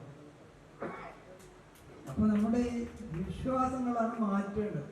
ചില അന്ധവിശ്വാസങ്ങൾ നമുക്ക് ഇത് കഴിച്ചാൽ മാത്രമേ നമുക്ക് ജീവിക്കാൻ പറ്റുള്ളൂ എന്നുള്ള ഈ അന്ധവിശ്വാസം നമ്മൾ മാറ്റേണ്ടത്. തുടക്കം ഒരു ക്ലാസ് തന്നെ എടുക്കേണ്ട ഒരു സമയമൊന്നും പോരാ. എന്നത് ചുരുക്കത്തിൽ ഞാൻ പറയാം. എന്നെ വേറൊരു സമയത്ത് വിളിച്ചാൽ ഞാൻ വരാം, പഠിക്കാൻ ആഗ്രഹമുള്ളവർ പഠിക്കാം, അവരുടെ അറിവ് മറ്റുള്ളവർക്ക് എത്തിക്കാം. ഇതൊരു വലിയ വിഷയമാണ്. ഈ ഭൂമി എന്ന് പറയുന്നത് ഒരു ഗോളമാണ്. അത് നമ്മളൊക്കെ അറിയാലോ. ഭൂമി ഗോളമാണോ അല്ല പറയുന്നതാണോ? എന്താ പറയുന്നത്? ആളുകളെന്താ പറയുന്നത്? ഗോളം തന്നെയാണ്. ഇത് ഗോളം കറങ്ങുമ്പോൾ നമുക്ക് സൂര്യൻ ഉദിക്കുന്നതായിട്ടും അസ്തമിക്കുകയും അത് തോന്നുകയാണ് ചെയ്യുന്നത്. വാസ്തവത്തിൽ ഇത് കറങ്ങുകയാണ് ചെയ്യുന്നത്. ഇത് കറങ്ങുന്നത് പറഞ്ഞപ്പോഴാണ് ഗലീലിയോനെ ശിക്ഷിച്ചത്. നമുക്കറിയാമല്ലോ കഥ. അപ്പോൾ ഈ ഭൂമി ഒരു പ്രാവശ്യം കറങ്ങുന്നത് നമുക്ക് എണ്ണം കണക്കാക്കണമല്ലോ. അത് എണ്ണം കണക്കാക്കണമെങ്കിൽ ഒരു ചക്രം കറങ്ങുന്നു. അത് പിന്നെ ഒരു മിനിറ്റിൽ എത്ര പ്രാവശ്യം കറങ്ങുന്നു എന്ന് നമ്മൾ മനസ്സിലാക്കണമെങ്കിൽ അതിൽ ഒരു അടയാളം വെക്കണം. എന്നിട്ട് ആ അടയാളം പുറത്തുള്ള ഒരു അടയാളമായി കോയിൻസൈഡ് ചെയ്യുമ്പോൾ നമ്മൾ 1, 2 ഇങ്ങനെ കൗണ്ട് ചെയ്യും. അതേപോലെ ഭൂമിയുടെ കറക്കം നമ്മൾ മനസ്സിലാക്കാൻ വേണ്ടി ഭൂമിയിൽ ഒരു അടയാളം വെച്ചാൽ ആ അടയാളം പിന്നെ ഏതിനോട് പിന്നെ നേരെ വരുമ്പോഴാണ് നമ്മൾ ഒന്നെന്ന് പറയാം. പുറത്തുള്ള പോയിന്റ് എന്താണ്? രാപ്പകൽ ഉണ്ടാക്കുന്നതിന് കാരണം സൂര്യനാണല്ലോ. അപ്പൊ പുറത്തുള്ള പോയിന്റ് സൂര്യനാണ്. നമ്മൾ നിൽക്കുന്ന സ്ഥലം ഒരു പോയിന്റ് ആണെന്ന് വിചാരിച്ചോളൂ. അപ്പോൾ ആ സ്ഥലം സൂര്യൻ്റെ നേരെ വരുമ്പോൾ നമ്മൾ അവിടെ നിന്ന് തുടങ്ങാം കൗണ്ട്. അപ്പോൾ അടുത്ത നെക്സ്റ്റ് ടൈം അത് വരുമ്പോഴാണ് നമ്മൾ ഭൂമി ഒരു പ്രാവശ്യം കറങ്ങി എന്നതിൻ്റെ കണക്ക് നമ്മൾ വെക്കുന്നത്. അതിന് നമുക്ക് പിന്നെ ദീനിൽ തന്നെ രൂപങ്ങളുണ്ടല്ലോ. എല്ലാ ദിവസവും നമ്മൾ ഉച്ച ആയാലും ദുഹർ നമസ്കരിക്കുന്നു. ഉച്ച എന്ന് പറയുന്നത് നേരെ തിളക്കുമേലെ സൂര്യൻ എത്തുന്ന സമയമാണ്. അപ്പോഴാണ് നമ്മൾ ഒരു ദിവസം പൂർത്തിയായി എന്നതിൻ്റെ കണക്ക് എടുക്കുകയും ദുഹർ നമസ്കാരം നമസ്കരിക്കുകയും ചെയ്യുന്നു മുസ്ലിങ്ങൾ. അപ്പം മുസ്ലിങ്ങൾക്ക് ഈ ശാസ്ത്രം അവരുടെ ഈ എന്താണ് പറയുക വിഭാഗത്തിൽ തന്നെ ഉണ്ട്. പിന്നെ ഈ ദുഹർ നമസ്കാരം എല്ലാ ദിവസവും ദുഹർ തന്നെയാണോ നമസ്കരിക്കുന്നത്? അല്ലല്ലോ. ഒരു 7 ദിവസം വരെ ദുഹർ വന്ന് പിന്നെ 7ാമത്തെ ദിവസം ദുഹർ അവിടെ ഇല്ലല്ലോ. അതിന് പകരം നമ്മൾ എന്താ നമസ്കരിക്കുന്നത്? ദുഹറിന് പകരം പിന്നെ എന്താ നമസ്കരിക്കുന്നത്? ജുമാ നമസ്കരിക്കുന്നു. ജുമാ ദുഹറിന് പകരമാണ്. അപ്പൊ നമുക്ക് മനസ്സിലായി ജുമായും ദുഹറും ഏതെങ്കിലും ഒരു സ്ഥലത്ത് വെച്ച് എന്ത് ചെയ്യണം? മാറണം അല്ലേ? അപ്പൊ ഈ ജുമായും ദുഹറും ലോകത്ത് എവിടെയാണ് മാറുന്നത്? നമ്മുടെ നാട്ടിൽ മാറുന്നുണ്ടോ? ഏതെങ്കിലും നാട്ടിൽ എല്ലാ നാടുകളിലും നമ്മൾ പോയി നോക്കിയാൽ ഇത് എവിടെയും മാറുന്നതായിട്ട് കാണൂല. കാണോ? ഏതെങ്കിലും ഒരു രാജ്യത്തിൽ ഒരു വിഭാഗം ആളുകൾ ദുഹർ നമസ്കരിക്കുകയും ഒരു വിഭാഗം ആളുകൾ ജുമാ നമസ്കരിക്കുകയും ചെയ്യുന്ന അനുഭവം ഉണ്ടോ? നമ്മളിവിടെ സൗദി അറേബ്യയിൽ പോയേക്ക് പോകാം. അവിടെ പോയാലും ഇത് കാണില്ല. നമുക്ക് പിന്നെ ജുമാ ദിവസമായിട്ട് തന്നെ കാണും. അപ്പോൾ ഈ ദിവസം തുടങ്ങാൻ ഏതാ സ്ഥലം എന്ന് നമ്മൾ നോക്കിക്കഴിഞ്ഞാൽ നമുക്ക് മനസ്സിലാവും ശാന്ത സമുദ്രത്തിൻ്റെ നടുവിലാണ് ഈ സംഭവം നടക്കുന്നത്. അവിടെ ആളുകളില്ല, ദ്വീപുകളാണുള്ളത്. ഈ ദ്വീപുകൾക്കിടയിൽ കൂടിയാണ് നമ്മൾ എന്താ ചെയ്തിരിക്കുന്നത്? ഈ പ്രൈം മെരിഡിയൻ വരച്ചിരിക്കുന്നത്. അതിൻ്റെ ഓപ്പോസിറ്റ് സൈഡിലാണ് 0 ഇട്ടിരിക്കുന്നത്. അതാണ് ആ 0 ലണ്ടനിൽ കൂടിയാണ് കടന്നു പോകുന്നത്. അവിടെ ഒരു വലിയ ഒബ്സർവേറ്ററി ഉണ്ടായിരുന്നു. പിന്നെ അത് അവർ പണ്ടേ ഒബ്സർവേറ്ററി ഉണ്ടായിരുന്നു. അതുകൊണ്ട് കുറേ കണക്കുകൾ അവർ എടുത്തിട്ടുണ്ടായിരുന്നു. നക്ഷത്രങ്ങളുടെയും പിന്നെ പല പല കണക്കുകൾ അവർ മെയിൻറ്റെയിൻ ചെയ്ത് വരികയായിരുന്നു. അപ്പോൾ ആ രേഖ ഗ്രീൻവിച്ചിൽ കൂടി തന്നെ പാസ് ചെയ്തപ്പോൾ ആ രേഖ അവർ 0 ഡിഗ്രിയായി കണക്കാക്കുകയും അതിൻ്റെ ഓപ്പോസിറ്റ് സൈഡിലാണ് ഈ ദിവസം വരുന്ന സംഭവം. ഇത് കടലിലാണ്. ഇത് കണ്ടുപിടിക്കപ്പെട്ടത് 1886-ലാണ്. അതുവരെ അതിനെപ്പറ്റി ജനങ്ങൾക്ക് അറിയില്ലായിരുന്നു. ആരും ചുറ്റും സഞ്ചരിച്ചില്ല. ഈ മെഗലാൻ ചുറ്റി സഞ്ചരിച്ചപ്പോഴാണ് ഇങ്ങനെ ഒരു ദിവസം എവിടെ വെച്ച് കാണാതായി പോകുന്നത് മനസ്സിലായി. ഇങ്ങനെ പല അനുഭവങ്ങൾ പരിശോധിച്ചുകൊണ്ടാണ് നമ്മൾ ഈ അറിവുകളൊക്കെ വർദ്ധിച്ചപ്പോൾ നമുക്ക് മനസ്സിലാവുന്നു അവിടെയാണ് ദിവസം മാറുന്നത്. അവിടെ നിങ്ങൾ പോയാൽ അവിടെ ദ്വീപുകളാണുള്ളത്. ഒരു ദ്വീപിൽ നിന്ന് മറ്റൊരു ദ്വീപിലേക്ക് പോയാൽ നമുക്ക് കാണും അവിടെ വേറൊരു ദിവസമാണ്. അവിടെയാണ് ദിവസം മാറുന്നത്. അവിടെ 2 ദിവസം ഉണ്ടാവും. അപ്പോൾ ഇങ്ങനെ സ്ഥലങ്ങളുണ്ട്. അത് നമുക്കറിയാത്ത, നമ്മുടെ സ്ഥലത്ത് സംഭവിക്കാത്തതുകൊണ്ട് നമുക്കത് മനസ്സിലാവുന്നില്ലെന്ന് മാത്രമേ ഉള്ളൂ. അതുകൊണ്ട് എന്ത് ചെയ്യണം, നമ്മളിതെല്ലാം പഠിച്ച് മനസ്സിലാക്കും. പിന്നെ ബഹുമാന്യനായ പത്മശ്രീ, അതിന് സഹായമാകുന്ന വലിയ ഒരു പ്രോത്സാഹനം എന്ന നിലയിൽ കോളേജ് അദ്ദേഹത്തിനായി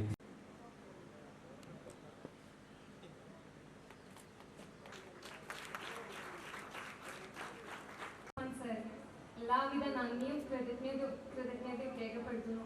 അതുപോലെ ഈ ചോദ്യോത്തര സെഷനിൽ പങ്കെടുത്ത എല്ലാവർക്കും ഈ കോളേജിൻ്റെയും എൻ്റെ പേരിലും നന്ദി അറിയിച്ചുകൊണ്ട് ഞാൻ എൻ്റെ വാക്കുകൾ അവസാനിപ്പിക്കുന്നു. അസ്സലാമു അലൈക്കും വറഹ്മത്തുള്ളാഹി.